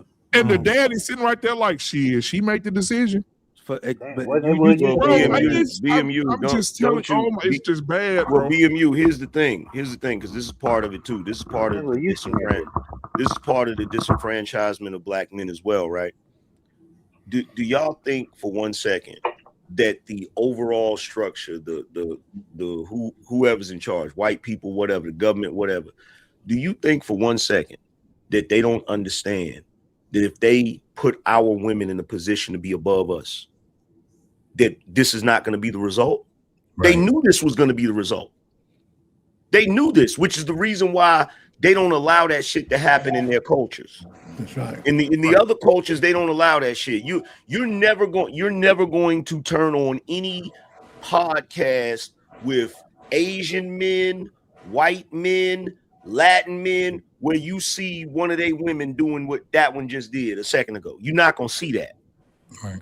You're not going to see that. Like we've come to this place where our women, whether we like it or not, have co-opted a lot of the tactics of the Jim Crow era.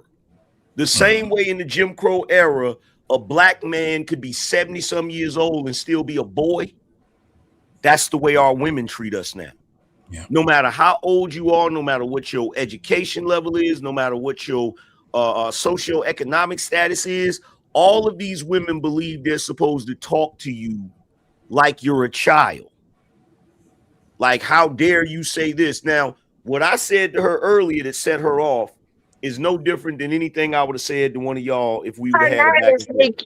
Okay, her name is if we would have had a back and forth, and we're not going to allow you guys to discipline. I'm a very submissive wife, but you guys got a bad habit of judging women in general. We can't tell. Well, I know you can't tell because you're submissive. Because you're hurt. Whatever woman hurt you, I'm not the one that did it. That's not Don't possible. put me in the same category as other women. If a woman tipped you off and if a woman beat you like that, I'm sorry. But Nikki didn't do it. First lady. Nikki didn't do it. First lady.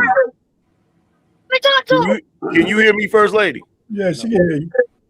No, I can't. Be quiet, baby. Be quiet. I'm actually in my car now, but what did you say? Then you answered him. Talk about no, I can't. Oh, Lord, you got to. No, my son, I have an autistic son. You will respect him. He was actually, I've given you guys 3 hours, so excuse him for needing me for a minute, okay? You're in the car. I'm in the car headed home, okay? Now, what was your question about the submission? Hold on, y'all. Hold on. Let me talk to it. First of all, you didn't have to say all that. We're not gonna cut up in front of the babies. Oh no, he said, "Oh, she can't hear now," and no, I could not. My son was talking, so yes, I did have to say that. Okay, because you guys have a problem with judging women. Okay, Nick, they're not gonna send that around, baby. They're not gonna send that around, baby. Go ahead. Here's the thing. Can you just get out of attack mode for 1 second so we can have a conversation? So here's the thing. When I made my statement, I was speaking in general. You took that as a direct attack on you. I actually was going to agree with your point about the standardized test based on the fact that some of those tests have questions that are culturally different. So I was going to agree to that. And reinforce your point, but you wouldn't let me get a word in edgewise. And as far as what I said to you, I said what I said to you, no different than I would say anything. Because when we up here having these conversations, I don't look at it as women, man. I look at it as somebody else on the panel that has a point or has something that they want to say. And I'm going to have the same smoke for them the way I'm going to have for anybody else, whether they male, female, whatever. So that's just what it is. Thanks. Okay, but five words into my sentence, you interrupt me. You talk for 2 minutes and 45 seconds without me interrupting you. Yes, I pay attention to the time. I was less than 30 seconds into my point of view, and you had already started interrupting me. I let you get all your points out. You did not let me get all my points out. And you're talking with somebody that dealt with human intelligence. So no, you guys are not reciprocating the same type of treatment. And I really feel like it is because I'm a female. Then you got your old boy in the background throwing those little dry subliminals about black women and the power and all of this stuff like that. Yeah, I'm very submissive to my husband. My husband and I have and although I have my own credit, I don't even go buy or purchase a vehicle or anything else without his approval. So I know what it is to be submissive. I've been married 18 years. 18 years. Well, that's congratulations. That's cool. But I think you got a couple of us mixed up because it wasn't me that was talking for 2 minutes. I hadn't even said anything yet. I'm sorry. It was one of them dudes that said it. I'm sorry about that. But yeah, to get back to the whole point, right? When it came to the whole concept of the standardized test, like I get that. They're gonna ask questions that are gonna cater more to the experience of what white kids go through, but we can't really use that as an excuse unless we're gonna do something about the test to actually change the test or start teaching the kids in a way where they have a more broad vocabulary, because that's what the issue is. The issue is vocabulary. The issue is the fact that if you use certain words that are unfamiliar to black kids on those standardized tests, that's what trips them up and that's what confuses them. That's why when she said she would give us the test, a lot of us would do bad. I never had a problem with those tests because I had experiences in multiple communities and other places. So I had a more expanded vocabulary. I understood what other words meant and other experiences that people have. But for a lot of kids that's brought up in the hood, you're going to have words that they don't grasp or they don't understand because that's not their experience in their neighborhood. Man, look, black. Thank you. And I totally agree with everything you said. And that was the whole point. But I never even got to the point to explain the type of literacy screener that our state used, which is called Dibbles. And it has nothing to do with reading like what we're thinking, like you just say words. It is is not even closely remotely the same. And that's been one of our arguments, but that's what our state legislation chose. Our State Department of Education chose the Dibble screener. In addition to that, they have to also take the LEAP test, which is the actual ELA test. But it's not the way we think, where the vocabulary, it may ask you, hey, so they might want you to pretend that you were in that situation or apply that skill.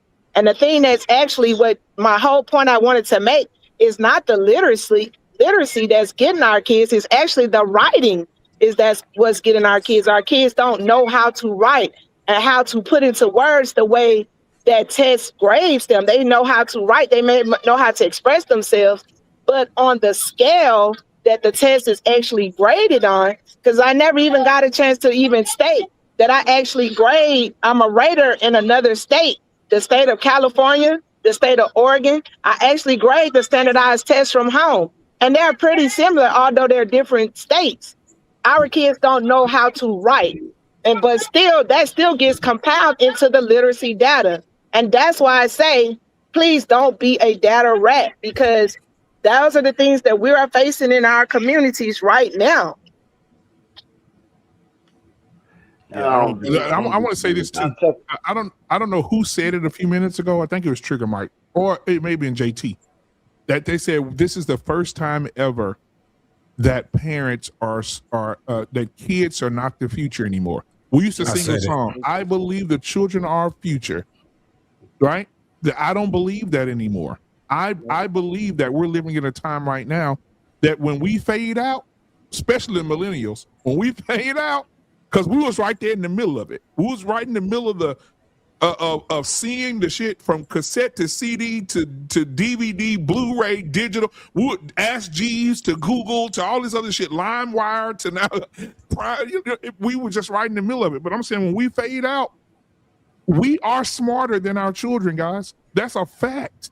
Yeah. If you put parents in the classrooms with their kids right now, we would achieve higher. We're just smarter. And it used to be to a point where you were smarter. It used to be to the point we would go to our grandmother's house and we would have to hook up something for our grandmother because she didn't know how to do it. We had to teach her how to do the remote, teach her how to get the cordless phone, teach her how to charge this, right? And now it's to the point where we're teaching our kids to do shit that they should know more about than we do. So you know what? Hey, hold on for a second, y'all. Hold on, because I had to pull up. And Trigger Mike, you can cook right after Anger Man. Go ahead. I had to pull up this test that she was talking about, where she's talking about the Dibbles practice for letter naming fluency, phoneme segmentation fluency, and nonsense word fluency. This is some bullshit. I see why this would confuse kids.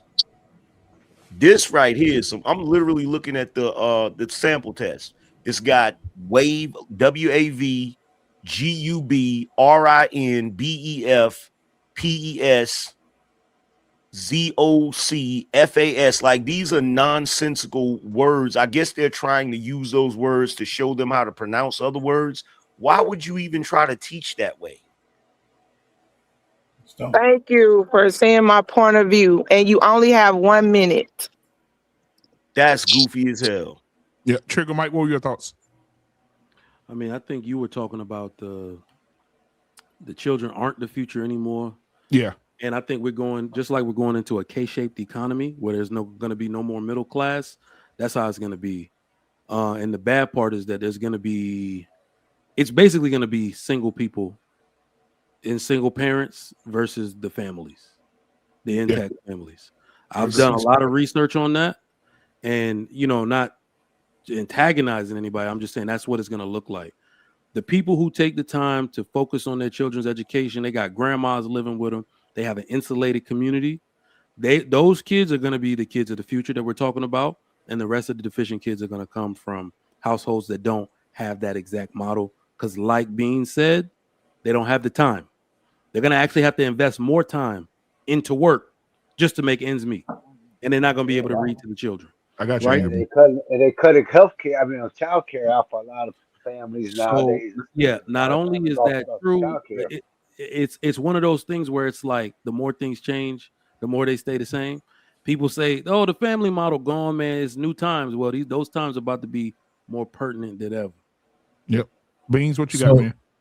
Yeah, I wanted to say this. I gotta go. I gotta finish kicking it for my birthday, but I only got 1 minute left. But I wanted to say this. So I was just talking to my mom's, right? I'm mad old girl is gone because I wanted her to hear some of this too. She said a lot. I can't remember it. She's still here. She's still here. Oh, she's still here? Okay, cool. I'm still here. Okay. She said a lot, right? I can't remember it all. I don't process the way I used to, BMU. You know, I used to hold information. Be ready to go back up on somebody. That shit is going away, man. I'm just like literally watching my memory leave me. It's crazy. But man, I asked my mom this, bro. I said, what percentage of your kids would you say either was below their literacy level or just really struggle with literacy? I had to ask her twice because she said 90%. Now, this is the thing about it. I want to make sure I get this information. My mom mostly taught at schools dealing with special education. So this matters a lot. You good, right? JT. Because like when I asked her, well, what about Lane Tech, which to this day is like top 2 high schools in Chicago. She like, no, they're not dealing with that because they got selective enrollment, right? They get to look at your grades and all this other stuff and say whether or not you getting in there, right? And they get you out of there real fast if it looks like you're not compliant or competing for that matter. Then about the test that the young lady was saying that they have, right? She showed me the test that they take at her schools. She sent it to me. It's called hold on. It's called the CTEA, the Kaufman Test of Educational Achievement, right? And a part of that is something called nonsense word decoding, right? Which is what the sister was telling us about. But as I was trying to explain to her earlier, that's only one part of it, right? So if you have a problem with being able to notice these are nonsensical words, right? Hey, I can understand that. But then there's okay. So hit a pause button. You not cut me off, please. No, listen. He's talking about the nonsense words. He said it's one part. It's actually 2 in 1. Let him finish speaking, bro. Man. This is insane. Like, you're a professional. You're telling us that you've been a professional for 26 years. Why can't you do it with me? Because I'm not white. I'm trying to wrap this thing up so I can put my son in the bed so I don't have to come in. Hit the exit button. Then nobody's trying to wrap this thing up. Oh yeah, if you got, I don't cite correction. Yeah, Nick, if you gotta go, yeah, that's fine. To be rude, like this. Yeah, he brought up a part of the test that I brought up, and I just wanted to correct him that the nonsense words is actually 2 portions of the test. It represents 2 portions of the test. And then I was gonna let you continue on, but continue on. Can I ask one question before she leaves? Before she leaves. But what does that mean though?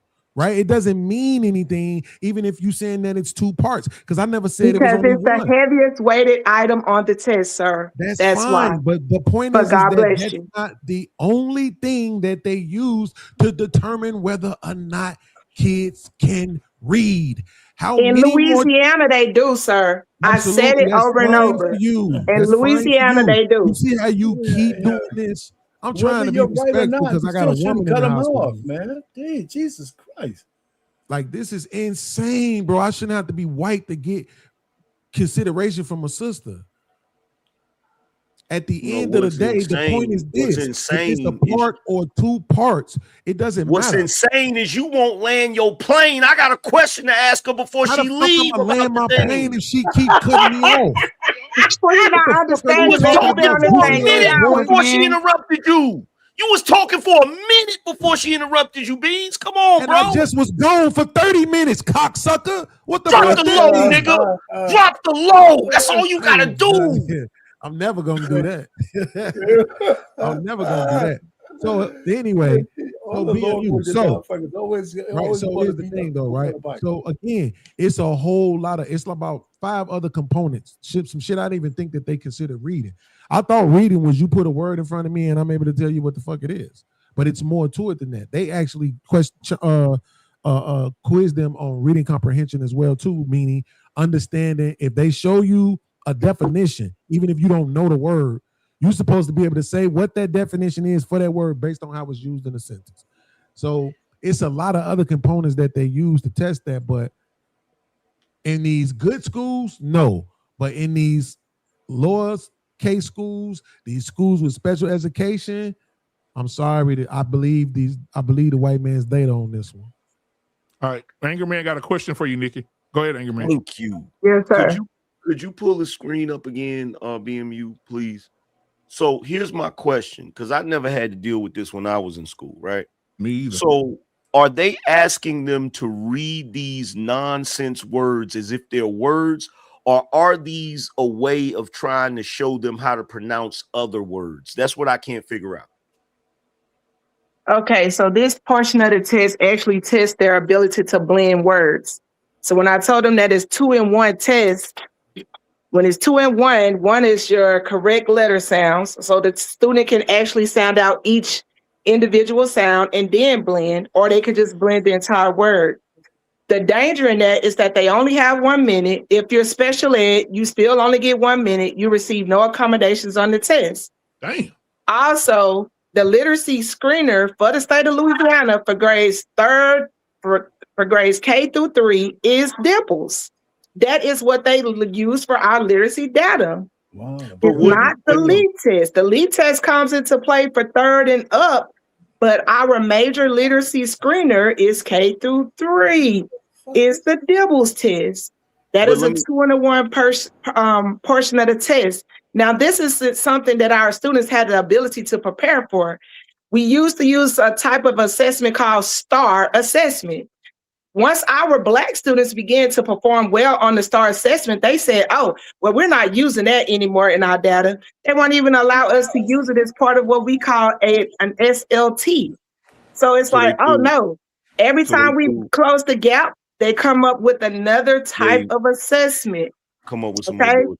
In reality, if our students were given an assessment that was based on their culture, you would see that their literacy rate is actually performing right there with the national average. The class that I provided the most interventions with, we only had 3 students that did not pass that literacy screener. 2 of them are extreme special ed students, and they did not score the lowest. They scored what would be considered a C, but they did not consider what would be a B, which is benchmark. A is above benchmark. F is well below. So we had 2 students out of 20 students that performed well below. But if you look at that data, our kids come from the worst portion of our time. It's a community called Parkview and Trishelle. Go look it up. They all over social media and the news because it's our worst area. It's a murder. But guess what? 79% of my students performed at benchmark or above. So that's why I warn people about looking at data. Okay, so here's my thing, right? Because I'm looking at this, and if this is part of the other test, right? So if I'm using this, I hate America.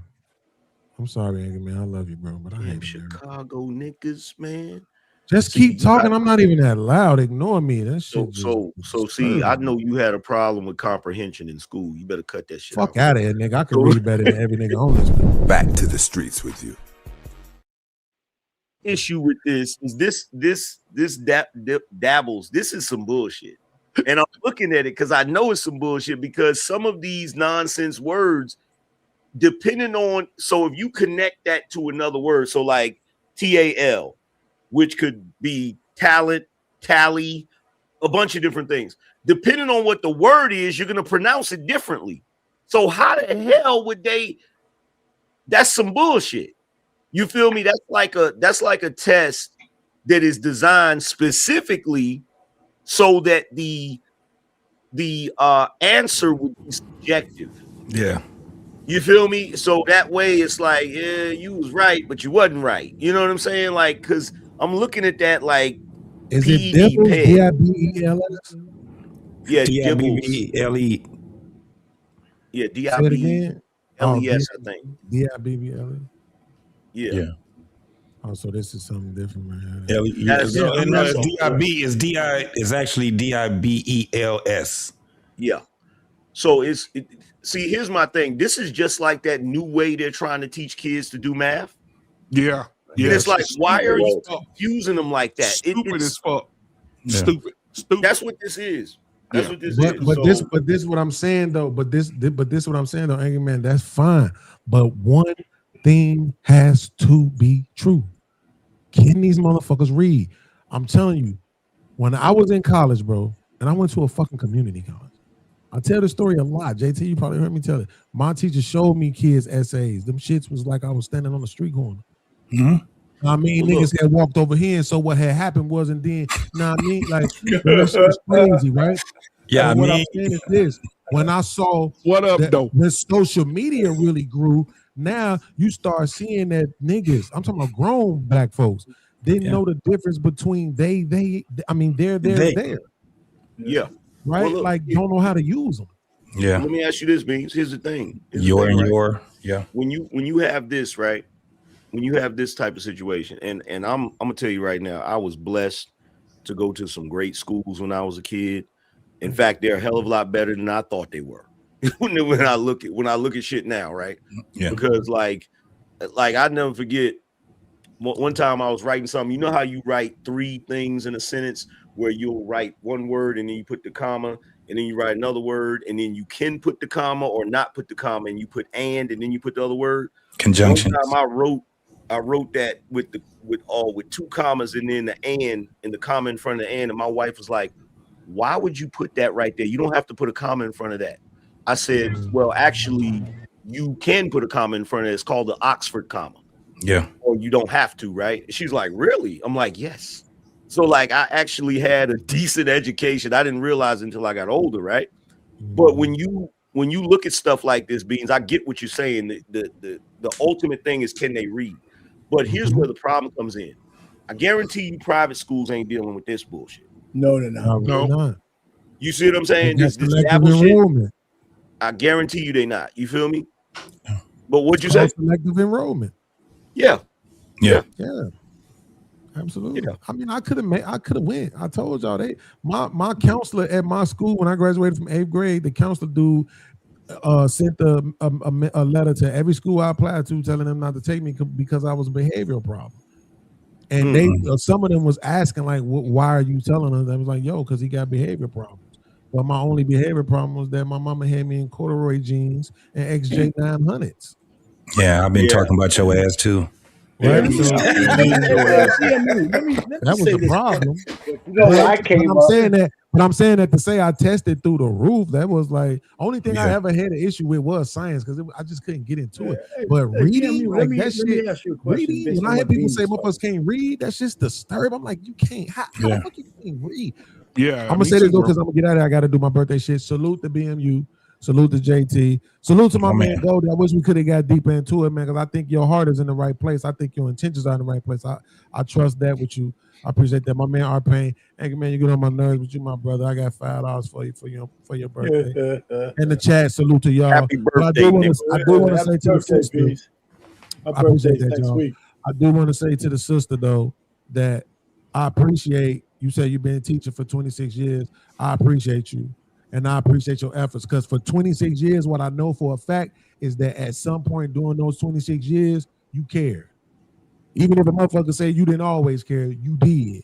And I want to say to you, I thank you for caring because coming from somebody whose mama was a teacher, I know what that's like having to deal with our kids every day. So I don't want to slice you on that. And the fact that you even armed yourself with this information to understand what's going on shows that you care. So I'm mad we couldn't have a deeper conversation, but it was nice meeting you. And I just want to say that and leave on a positive note. I love y'all. Peace, man. Peace out, bro. Happy birthday, boy. Happy birthday. R-Pain got a question, then we're going to get out of here. R-Pain, what's your question? Man, my only thing is, what drives people to do the right thing no matter what social economic background they have? Because we have people who bring it out of the mud, right? They don't make excuses for where they are. And where do you get that from? Like, for example, Beans will be a guy who's, obviously intelligent, but he'll tell you about his background. And you say, well, where did he get it from? Where do we get this thing from that, especially black folks, with the oppression that we've been under for all those years, and we're still standing. And now we're supposed to be kind of in a jet stream, and we've been being held back. And do you see what I'm saying? What made, if I look at anecdotally, right? I'm trying to figure out, and maybe not trying to figure out, why do some people make right decisions just based on, what they want out of life, regardless of where they come from. Mm-hmm. You know what I'm saying? It's something intrinsic about, I think, a lot of us, and I don't think we get enough credit for that, right? Because we have a lot of bad shit elsewhere, and a lot of people pull the shit out of the mud. Right? And so one more thing, we got the Supreme Court ruling that just came out about the gerrymandering. I think it's the second emancipation of black people. I think it's the best thing to happen to black people for a long time, because now we're going to be voting on who we think are best candidates, regardless of whether they're black or white. Yeah. And nobody could pigeonhole our vote in a certain area and then selectively give us some asshole to vote for. Yeah. And I wanted so bad to disagree with you just now. Okay. But you actually said some shit I agreed with. Like, damn, I can't disagree with a today. But I don't know if what you said, our pain, was rhetorical or not. But I do want to say one of the things that answer it any way you want. If you want. Yeah. So I can say this: where it comes from is pain and suffering. Yeah, I agree. And motherfuckers don't want to do all of that. They don't want to suffer. The observation of seeing somebody suffer or go through a lot of things, but pressure and pain, bro, that's what changes shit. Force changes all this shit, bro. Mm-hmm. So, that's just my short answer to it. I mean, I can get more deep, but I know BMU ready to lock this shit up, bro. All right. I appreciate y'all, man. Anger Man, I appreciate you coming in, man. Goldie, R-Pain, Dame, everybody that came through tonight, man. Information, man. Everybody came through. First Lady, thank you so much, man, for giving us your time tonight. I appreciate it. I know you got to go over there and take care of the pastor. Yeah. Go in and cook it, man. Matter of fact, go cook him something. It's 11. Right. Go cook him something. He's just getting home from the funeral home, so that's exactly what I'm doing. My wifely duties. There you go. So let me say this. Let me say this, BMU. My bad for getting into it with multiple people on your platform. I know it's hard to run a platform when cats get to yelling at each other and shit. And that wasn't my intention. Yeah. I didn't come up here to yell at people. It just ended up that way. But my apologies. It just ended up that way. Sometimes it's like that, bro. But I appreciate you, man, for coming in, bro. Yeah, I respect you too, man. Got much love for you. Absolutely, bro. R-Pain, thank you, man. God be blessed, y'all. No, First Lady, before you go. God forgive me for all that cursing I did tonight. First Lady, before you go, I just want to introduce you to R-Pain. I want to introduce you to R-Pain over here because R-Pain, he teaches Bible study. In the last Bible study he taught, he taught this right here. The toughest things any man has ever done is turn down a nice piece of willing, steaming ass piece of pussy. Classic. You would never live it down, our pain. And that's real. That's 100. That's real. That's real. But I appreciate y'all, man. We're gonna end it on that note. Right. The book of dick. You run from that, your man. I hope you're running from it. Hey, man, y'all be good, man. I love all y'all, man. All right, bye-bye. Love you back, bro. Yeah. Black Man Unfiltered Network. We ain't here to play nice. We here to flip everything they told you was normal. Hey! Yeah. Hey, we flipping tables. Yeah. We breaking labels. Facts. No more silence, no more favors. Truth hit hard, can't save it. Yeah. We flipping tables. This that real, no cable. Hey, if it's fake, we unplug it. Welcome to the table. Yeah. I came in the room, they was comfortable, quiet. Smiling in your face, but behind it is riot. They told me be calm, but I'm built for the storm. When the truth in the building, you better transform. They don't like a man when he speak with direction. They love you when broken, confused, and correction. But I'm on a mission, I'm changing perception. No filter, no fear, just raw intersection. System designed just to keep you disabled. Mentally trapped, spiritually labeled. I'm cutting the cords, the lies getting fatal. If it ain't the truth, I'm flipping in the table. We flipping tables. Yeah, we breaking labels. Facts. No more silence, no more favors. Truth ain't hard, can't save you. Yeah, we flipping tables. They said don't question, I said watch me. Too many men out here living sloppy. No guidance, no code, no structure, no lead. Now we wonder why families bleed. This ain't hate, this accountability. Look in the mirror with this vulnerability. Masking and frame with responsibility. That's what they fear, that's stability. I'm calling it out, no sugar, no glaze. We breaking these cycles, we shifting in the phase. Legacy built, not lost in the maze. We done being silent, we entering rage. This ain't just a podcast. It's a movement, it's a reset. If it's built on lies, it gotta fall. We flipping tables, no fear, no fables. Black man rise, we stable. Now we changing the label. We flipping tables. Truth is non-negotiable. Black man unfiltered. This the voice they ain't controlling. Flippin Tables Podcast. Black Man Unfiltered Network. If it don't make you uncomfortable, it ain't real.